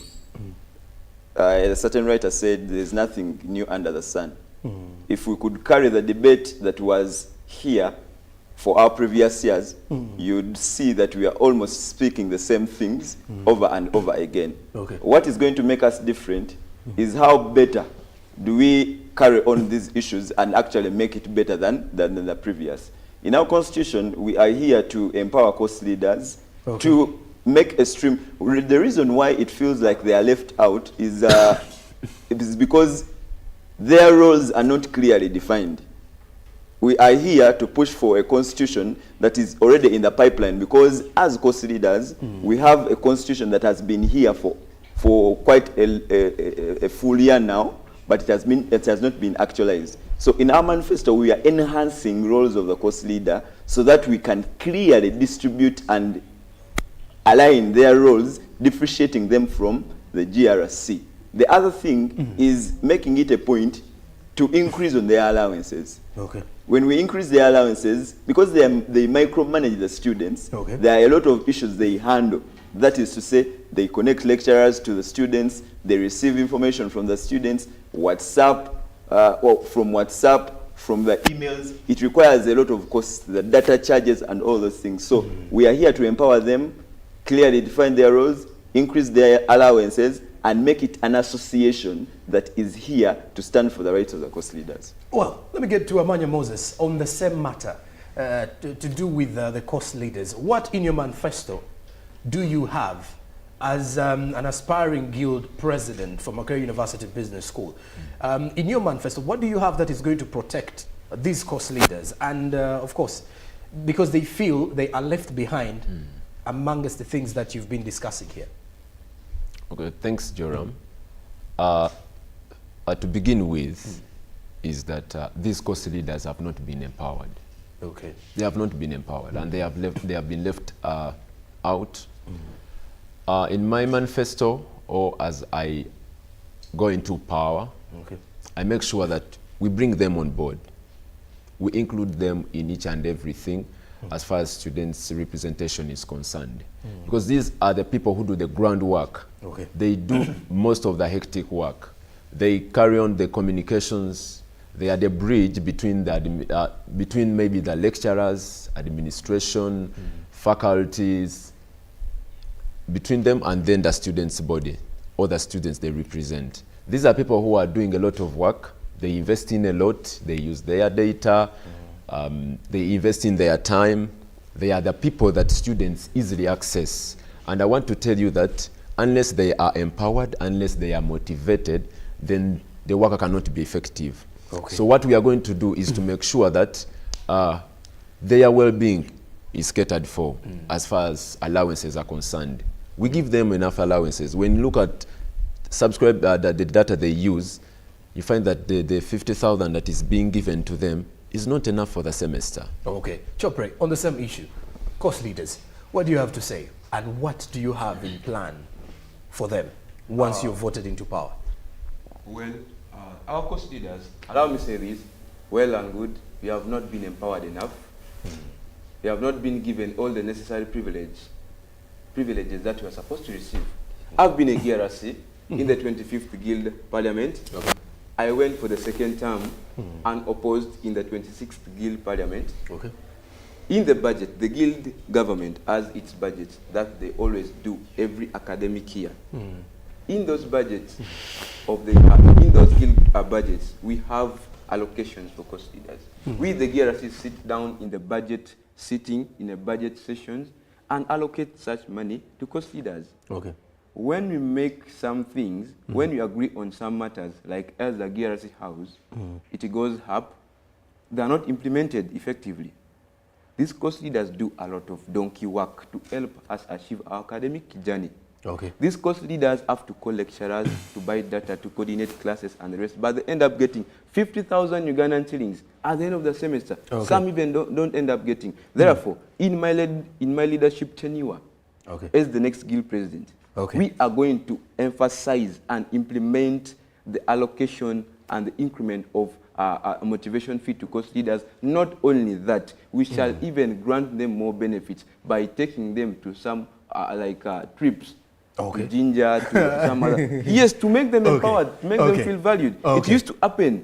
Course leaders used to be taken for trips in Ginger, in some other parts of the country.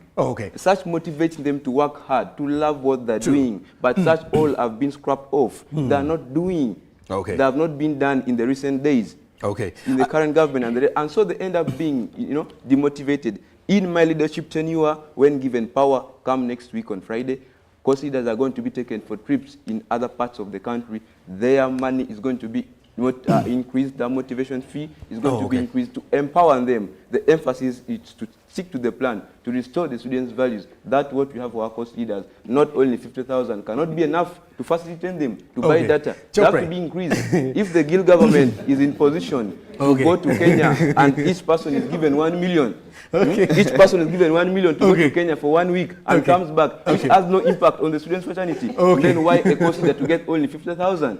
In my leadership tenure, when given power, course leaders have to get more money. The 50,000 not enough for all of them. Thank you. Well, Chopre has an issue here, and I think Alan Namisango will be proud of the Explore Uganda when he mentions touring. Let me get to some comments here before I get back to the gentleman in here. The EC has been fired directly in regards to going on trip.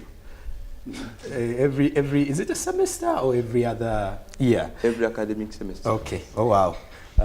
Anyways, from the YouTube, we do have some comments coming in through. Savina Julia says, let no one deceive you that they will ensure recess to students. We need to know that it comes out of negotiations with administrations, hence backing the green negotiator and navigator. I think on the issue of recess, Amanya put it clearly that it is not something that you should look at as you should not relax. It's not something you should set as a focus.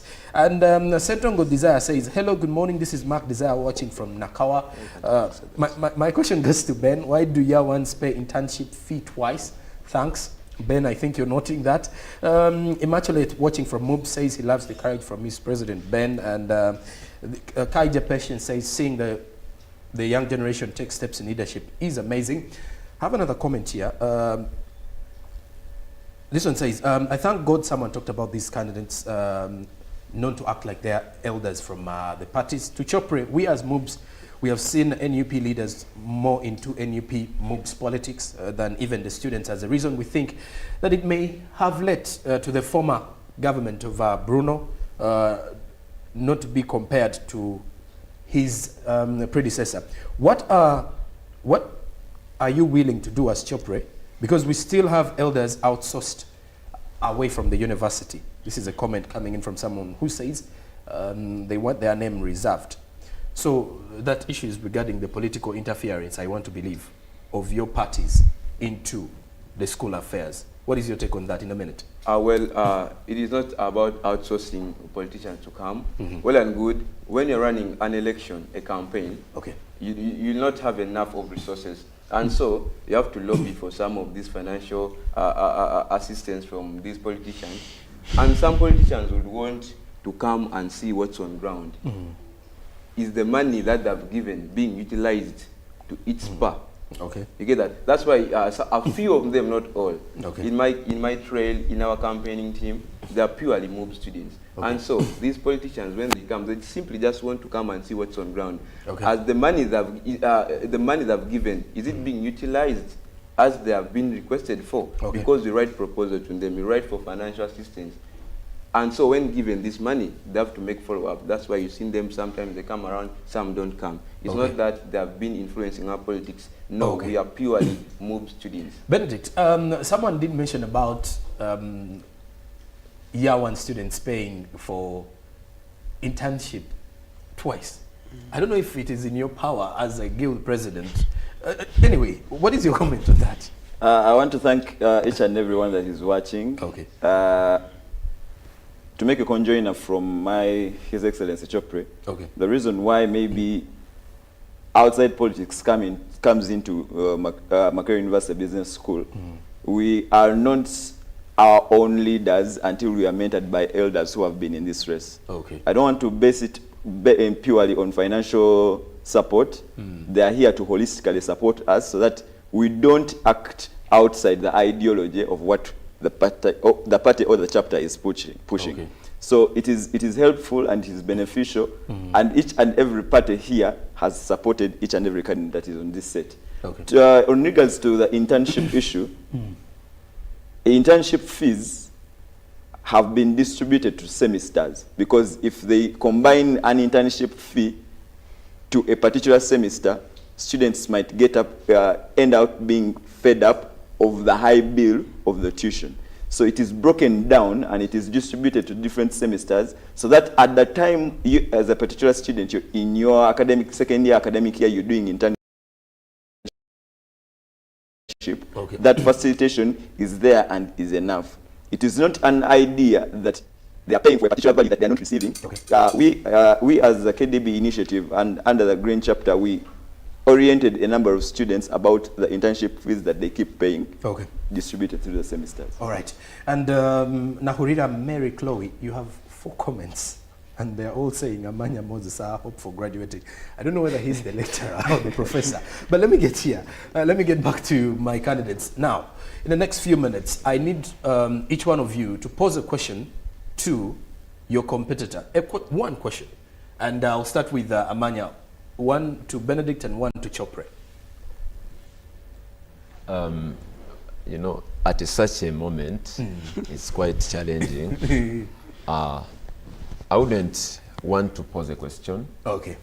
But if it was a question, I would ask them, are you ready to work together with me? Okay. You sound like a politician, eh? Please answer the gentleman's question. Maybe he will start. The question was, are you ready to work with me? Well and good. Leadership comes from God, and whoever takes it, me, my agenda is to make sure that the MUBS students are well represented. If at all I go through, if at all whoever goes through, I'll push my agenda, I'll add my voice, okay? I'll add and push my efforts to make sure that person achieves the particular goal to benefit the entire MUBS fraternity. Okay. And then Benedict? Yes. Are you ready to work with Amanya? I personally, from our chapter, we promote leadership of inclusion. Okay. We navigate ideas from each and every situation we can find them, regardless of status, form of value. We are here to include competency in this leadership so that we can have effective management. Okay. Yes, as a good president, I will work with you, Amanya Moses. Okay. I will work with you, Amanya Moses. Come 22nd, as MUBS crowns Benedict Luswat as a good president. Okay. I'll be. I'm very welcome to the idea. I need a question from you as well, going to your gentleman here. I will work with you. Okay. One, a question from me to these two gentlemen. The students. I want to thank UBC for giving us this opportunity. Sure. I want to pose a question to the UBC management. Okay. Not more of a question, but a request. Okay. That as you have loved the idea of looking into Makerere University business politics, we have a proposal in our manifesto to enlighten and show the world what Makerere University Business School can do. Okay. We have a lot of issues in stock, so I ask you as UBC to always come through for us. Okay. Please give us the opportunity to share the ideas of the students, because it is at this bench that we are asking for favor and collaboration. Oh, well, I think we've already taken a step in the right direction by having you this morning, and we will definitely be part of the entire journey. Chopre, what is your question on towards your other competitors? It didn't ask the question. No. One, the idea that there's a peak. In a minute, gentlemen, because we're summing up. Yes, there's a peak that is circulating on X about when we were on the same podium discussing issues on how we are going to work together. I want to tell the viewers that we are not here and we are not differentiated by colors. Okay. To the viewers, you might look at us and say, this one is NUP, this one is NRM, this one is green, and maybe because of the colors they distribute, and maybe cause even voters to riot and fight, but we are working together. Chopre, your question to the two gentlemen. My question, it could be maybe, His Excellency Ben Luswat and His Excellency Amanya Moses, are you ready to be in my ministries? this politician. Moses. Where I'm standing today, I don't believe. Okay, where I'm standing today, I believe I'm winning. Okay. But what I believe in is collective efforts, working together. And they can bear me witness for the time we have been sitting together, interacting. Because I want to bring it to your attention that this time round, we have not played politics, but we want to be leaders. You understand?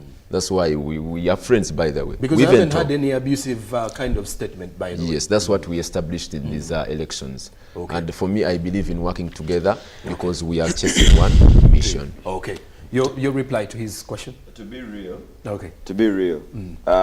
Regardless of where we stand as leaders, because leaders, regardless of the position they are pushing the agendas of the students. So, we are here to collaborate. All right. And then now lastly, I'm going to give you a minute each to give us your final parting shots as we are winding up with our conversation. I'll start with Chopre in a minute to the students and to your voters.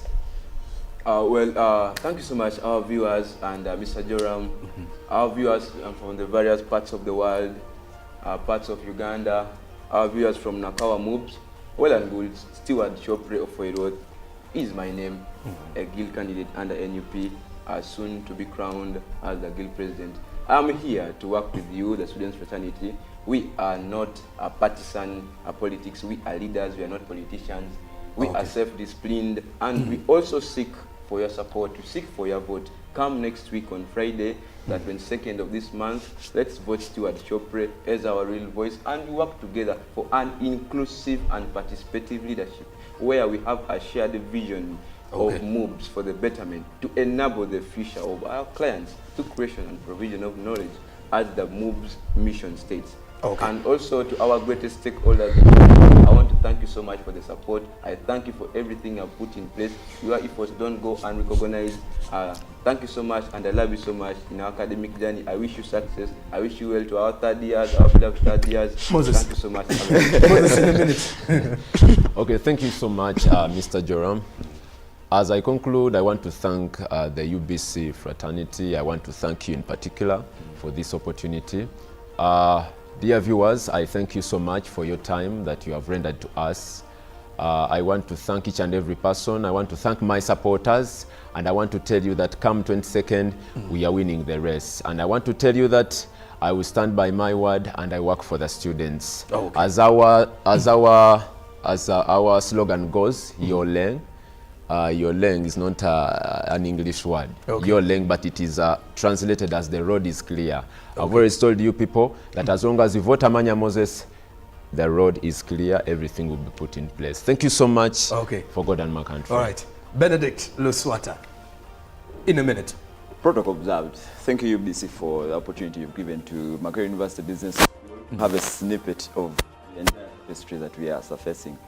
I want to call each and every student of Macquarie University Business School, regardless of your form of value, please come through on 22nd. I am the best guild president that you can take a chance on. We are a representation of what we have done. We are navigating today's ideas to steer tomorrow's progress. Come on 22nd, let us have the victory to ourselves. Thank you so much. And now lastly, the big man, the chairman, EC, the man with heavy words, but rather subtle, I should say. Mr. David Williams, your parting shots, and to the entire students of Macquarie University Business School. In the first place, I want to thank the UBC in fraternity in general, but I want to thank Juma Waswa Barunywa for hyping these guild elections, for being a man under the sun. I have never seen a student that is so loved. Students have shown the love to Juma Waswa Barunywa, and it is him that the whole world has picked interest in the guild race. So we may have got this opportunity because of Juma Waswa Barunywa, because it has never happened for the guild guild elections to be on national level. We are here shining because he has put a milestone on this guild race.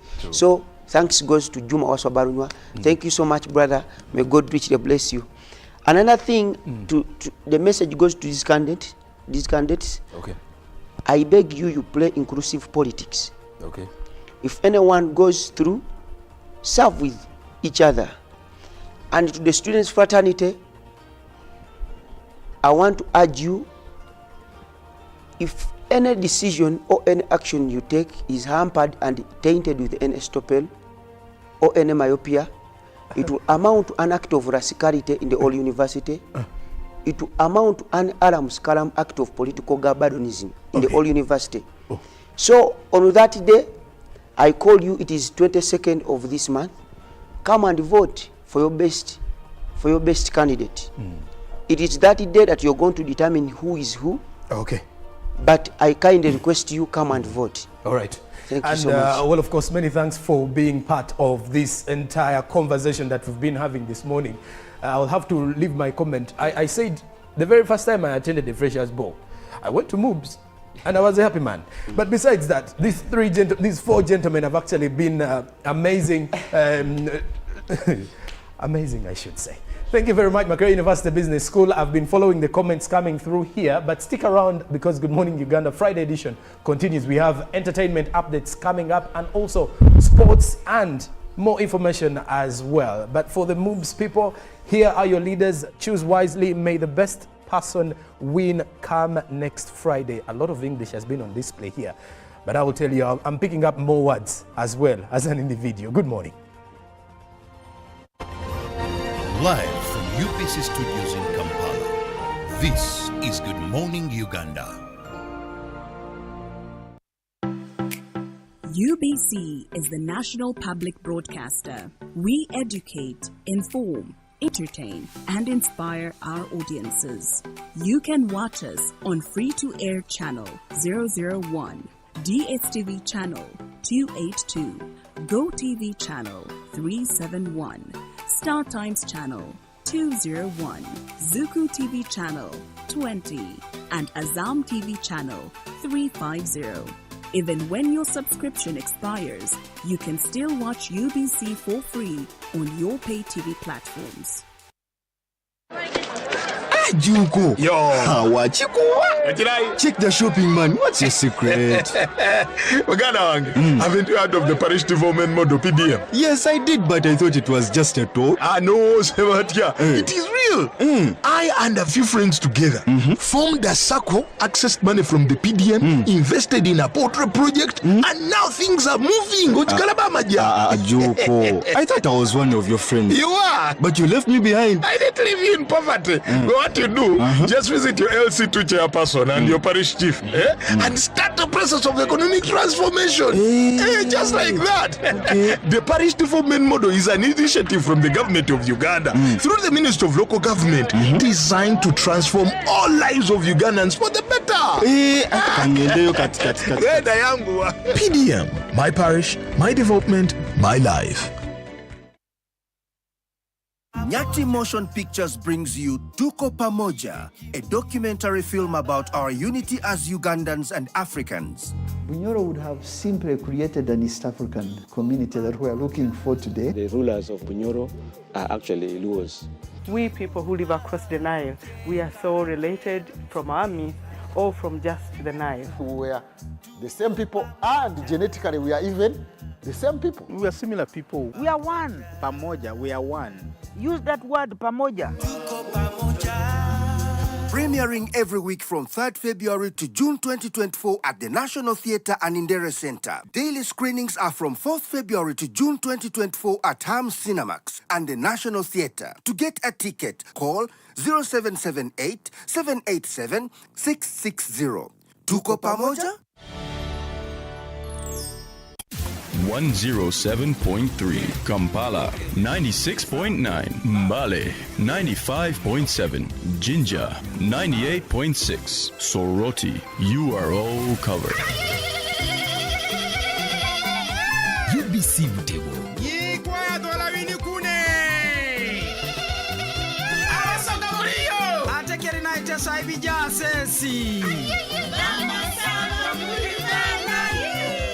UBC Mutego.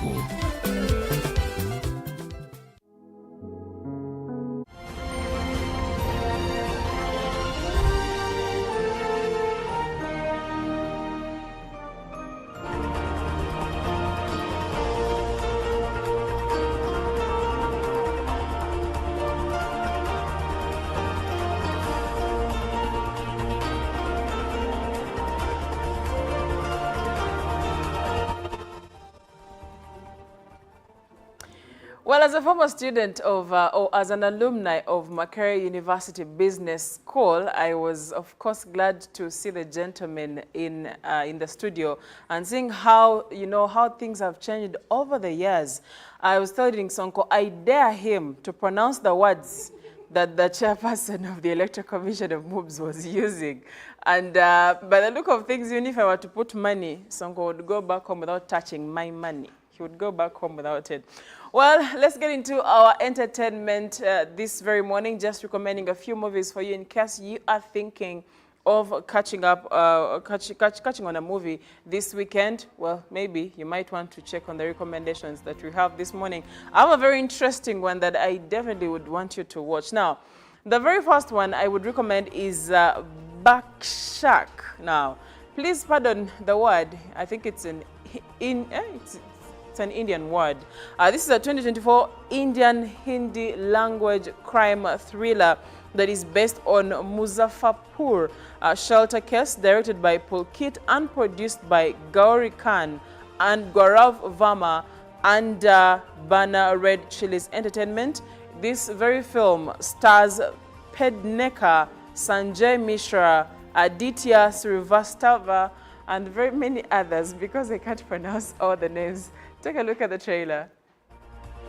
अगर 2-3 महीने से ये report सरकार के पास है और सरकार कुछ नहीं कर रही तो बंसी साहू की पहुंच कहां तक है तुम्हें समझ में आ रहा है ना? आप तो एकदम है हमारे पीछे पड़ गई हैं। सच खोजने का कोशिश कर रहे हैं और उसमें तो कुछ गलत है नहीं। काहे आत्महत्या करना चाहती हैं? कोई भी मीडिया हाउस इस खबर को चला नहीं रहा और ना ही इस पर कोई खोजबीन हो रही है। एक तो इतना मुश्किल से मंत्री पद मिला है, पता नहीं कहाँ फंसा दिए हैं। हाथ भी मत लगाना उसको। अरे रिपोर्टर है इसीलिए चुप बैठे हैं, नहीं तो गला काट कर रेलवे की पटरी में डाल दिए होते अब तक। आज तो और लड़की को लेके गए, कल तुमको लेके जाएंगे। पूरा ताकत झोंकना है भास्कर जी, उन बच्चियों को इंसाफ दिला। ज्यादा उम्मीद मत रखना, केस बहुत स्ट्रांग नहीं है। अरविंद उन छोटी बच्चियों के साथ गलत काम कर रहा है बंसी साहू, समझ रहे हो तुम? हमारे घर की बच्ची के साथ कोई गलत कर रहा है नहीं तो काहे इमोशनल हो रही हो? जब तक दूसरे के घर में गलत हो रहा है तब तक कोई कुछ नहीं बोलेगा, लेकिन ये याद रखना अरविंद कि अगर दूसरे की बेटी के साथ गलत हो रहा है तुम्हारी बेटी के साथ भी होगा, इसलिए बोलना पड़ेगा अरविंद। आज बंसी साहू का कुंडली लिखेंगे हम।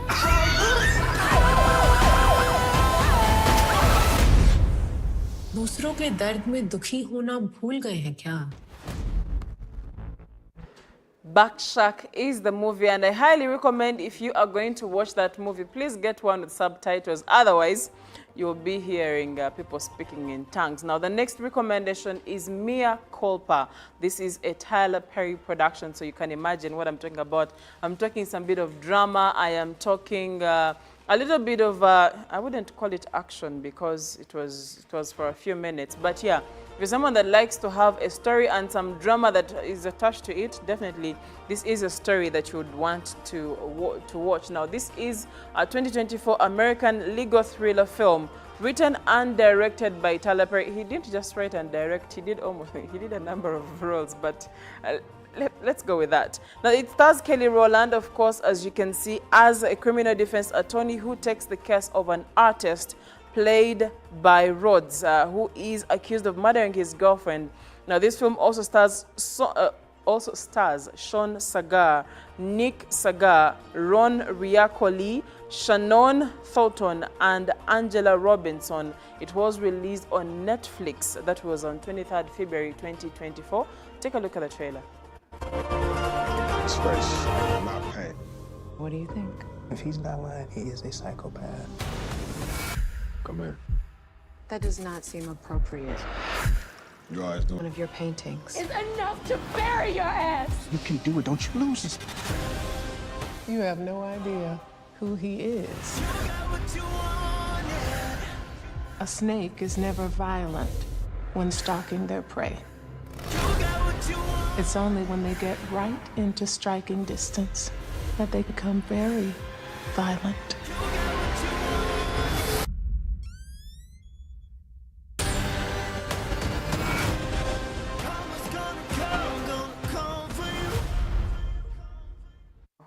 I do. Well, Mea Culpa, a Taylor Perry production, as you can see. And like I said, some bit of drama, a little bit of a thriller. That is what you're going to be headed for in case you choose to watch that movie this very day. Now, the next recommendation and the last is Dune. This is part 2, which is a 2024 American epic science fiction that is directed by and produced by Denis Villeneuve, who co-wrote the screenplay with John Spaeth. Now, this one is for you who loves some bit of fiction. Unlike me, I would definitely not go for this one. It is the second of a two-part adaptation of the 1965 novel of the same name by Frank Herbert, and is a sequel of Dune 2021. And it follows Paul Atreides as he unites with the Fremen people of the desert planet Arrakis to wage war against House Harkonnen. Well, take a look at the trailer just in case it interests you. Maybe you can watch that this weekend. You young pup. Do you believe in Paul? There are signs. The prophet. Why is that a bad thing? Use it. Because all my visions lead to horror. Because you lose control. Because I gain it. Johnny, do you believe in me? Paul Atreides is still alive.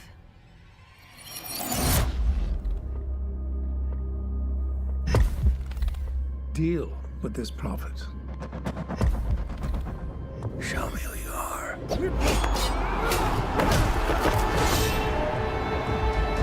Your father. Nothing to hope for. That's not hope!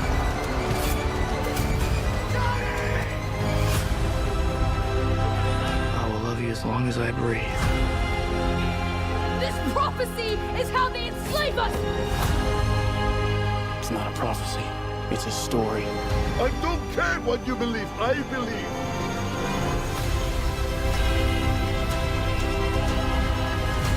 I am Paul Muad'Dib Atreides, Duke of Arrakis.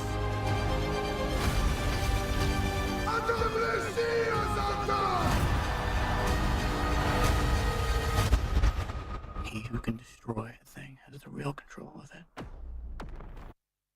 Well, as you can tell, well, it's got a bit of some action to watch out for. And some of the cast we are seeing Zendaya in there. We're seeing Dave Bautista, we're seeing Charlotte Rampling, we're seeing Javier Bardem, and very many others in that particular movie. Well, that does it for our movie recommendations this very Friday morning. And well, like I always say, yeah, my weekend has begun. I am done working, so I'll catch you again on Monday. But don't go away. Good Morning Uganda Friday special still continues till the hour of 9 a.m. Good morning. Live from UPC Studios in Kampala, this is Good Morning Uganda. UBC is the national public broadcaster. We educate, inform, entertain, and inspire our audiences. You can watch us on free-to-air channel 001, DSTV channel 282, GoTV channel 371, Star Times channel 201, Zuku TV channel 20, and Azam TV channel 350. Even when your subscription expires, you can still watch UBC for free on your pay TV platforms. Juko. Yo. What you check the shopping, man. What's your secret? Uganda, haven't you heard of the parish development model PDM? Yes, I did, but I thought it was just a talk. No, Sebatia. It is real.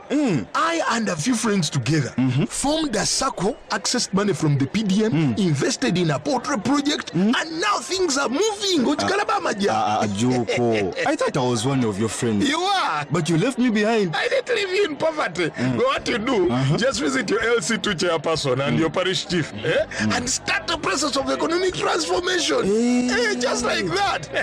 The parish development model is an initiative from the government of Uganda through the Ministry of Local Government designed to transform all lives of Ugandans for the better. PDM, my parish, my development, my life. Nyati Motion Pictures brings you Tuko Pamoja, a documentary film about our unity as Ugandans and Africans. Bunyoro would have simply created an East African community that we are looking for today. The rulers of Bunyoro are actually Luos. We people who live across the Nile, we are so related from our myth or from just the Nile. We are the same people, and genetically we are even the same people. We are similar people. We are one. Pamoja, we are one. Use that word, pamoja.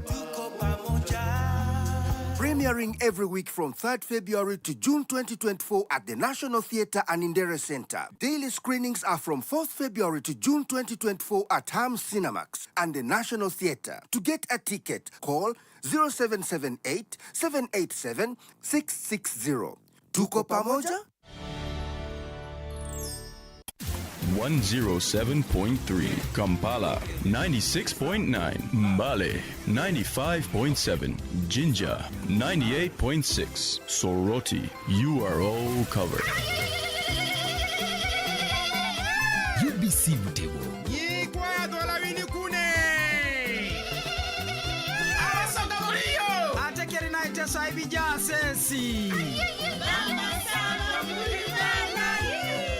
UBC Mutego.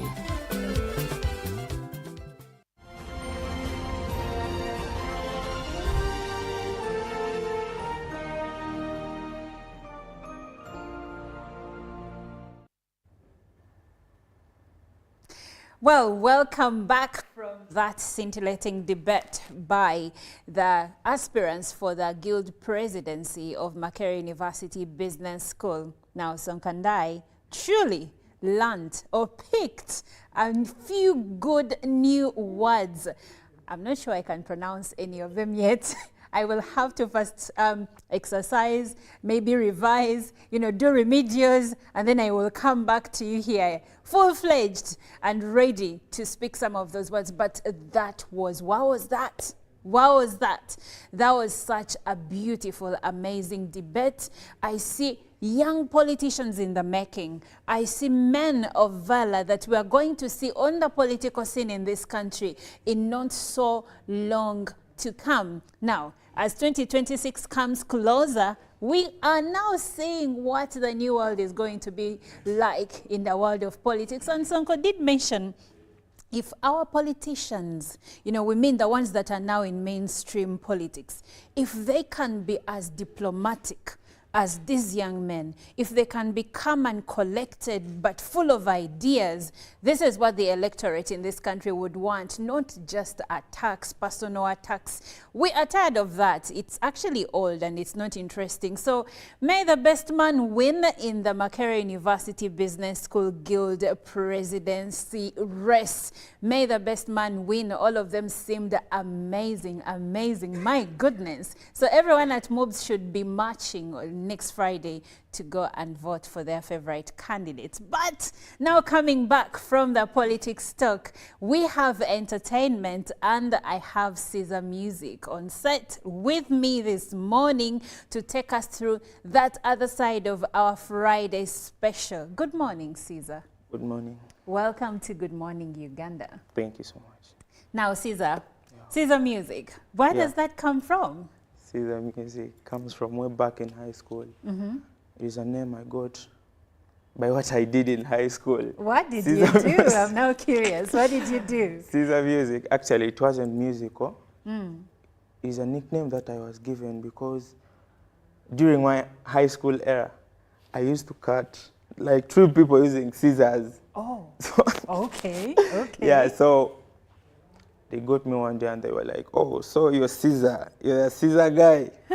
So you're not Caesar like C-E? No, of course I had to modify it to CYZA because I was getting into the career of music. So I had to leave the other whatever behind, but same pronunciation. Same pronunciation. Yeah, that is where the story comes from. So how do you transition from the scissoring of people's hair to the music?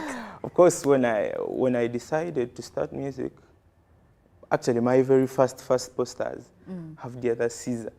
Yes. So I got some advices from people and they were like, no, you need to put it music at least. To streamline. Yeah. Yeah. So, Caesar, tell me about your love for music. Most people, when you talk to them, they say they either started in school, or in church. How did you find yourself and interest to pursue music as a career?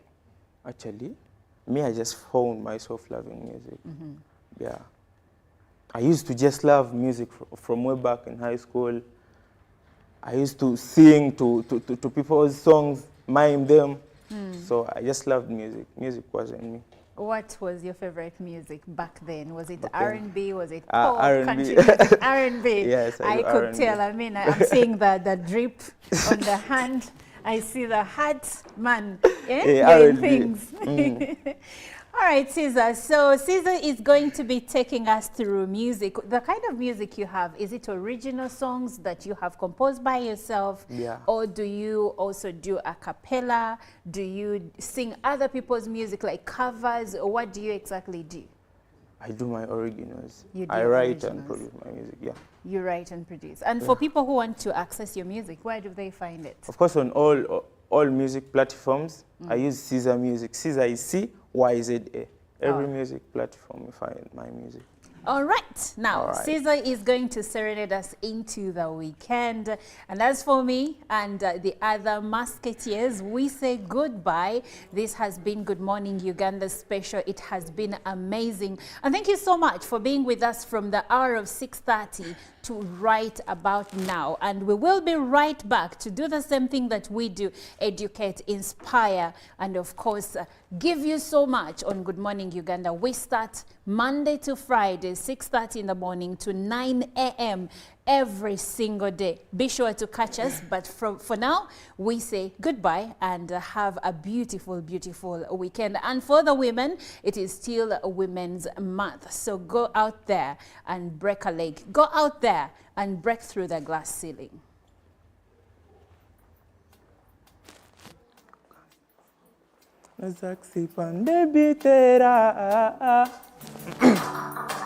Sonyo kukuta wanya sorry ene wange baby nakutamira chokera ne wetu bamulukale ikatinga bako mbiko lenze oromu kwaro haninzi kirizanze kosigame ku baby.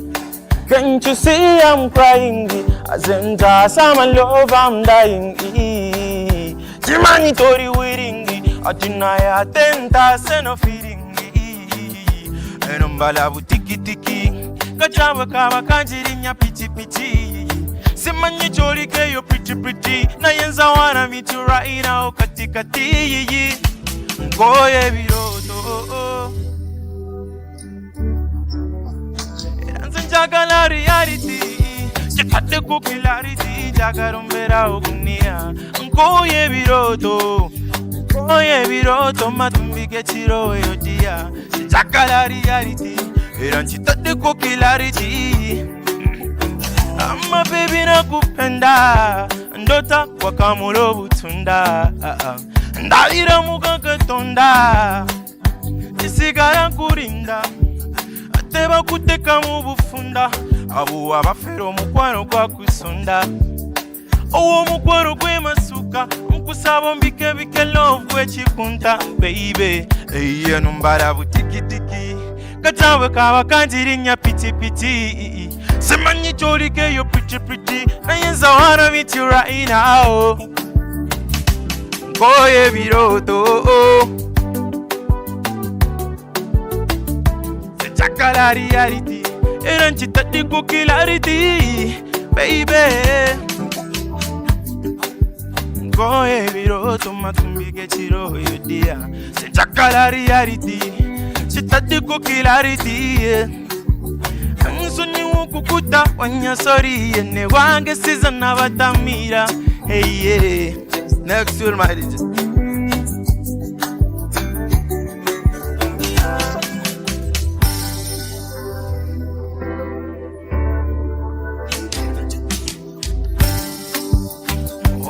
Automatically tiro etia. Chakala reality baby. Chakarumbera ogunia. Sure.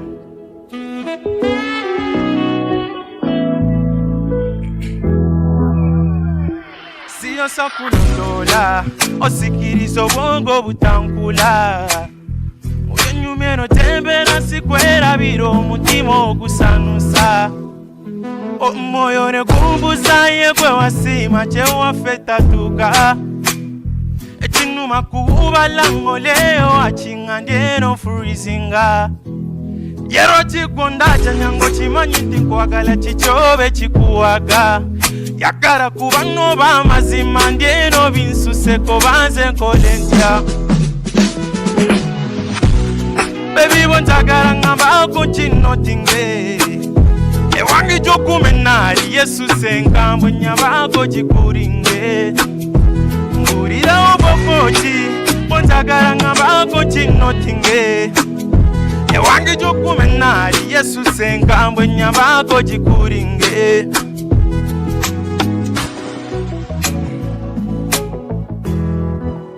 baby ngurira kwa manyero kutekomeno nalopo musango polise chimanyiko ndi munansi gwolumyocho njia musayi ne mama chimanyiko nze namfusenga ganja nerero mmeketwa lavu ngonjo zenze nandigambye ntikoye naye lofte nganyatya tulecho tolaba ngonze kunonyezo jewaro nyambe tolaba mburira obakochi bonjagala ngambako kino tinge ewange jokumenali yesu senkambo nyabako chikuringe bonjagala ngambako kino tinge ewange jokumenali yesu senkambo nyabako Sure.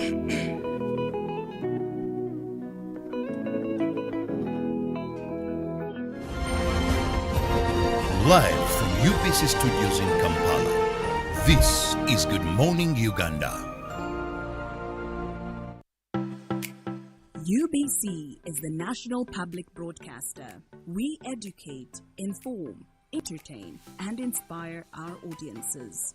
You can watch us on free-to-air channel 001, DSTV channel 282, GoTV channel 371, Star Times channel 201, Zuku TV channel 20, and Azam TV channel 350.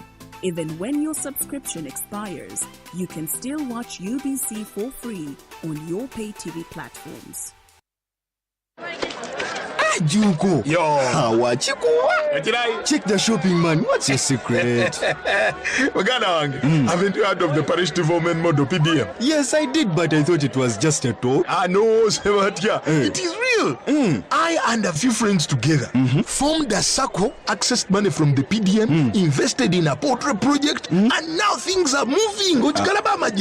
Juko. I thought I was one of your friends. You are. But you left me behind. I didn't leave you in poverty. What you do, just visit your LC2 chairperson and your parish chief and start the process of economic transformation. Just like that.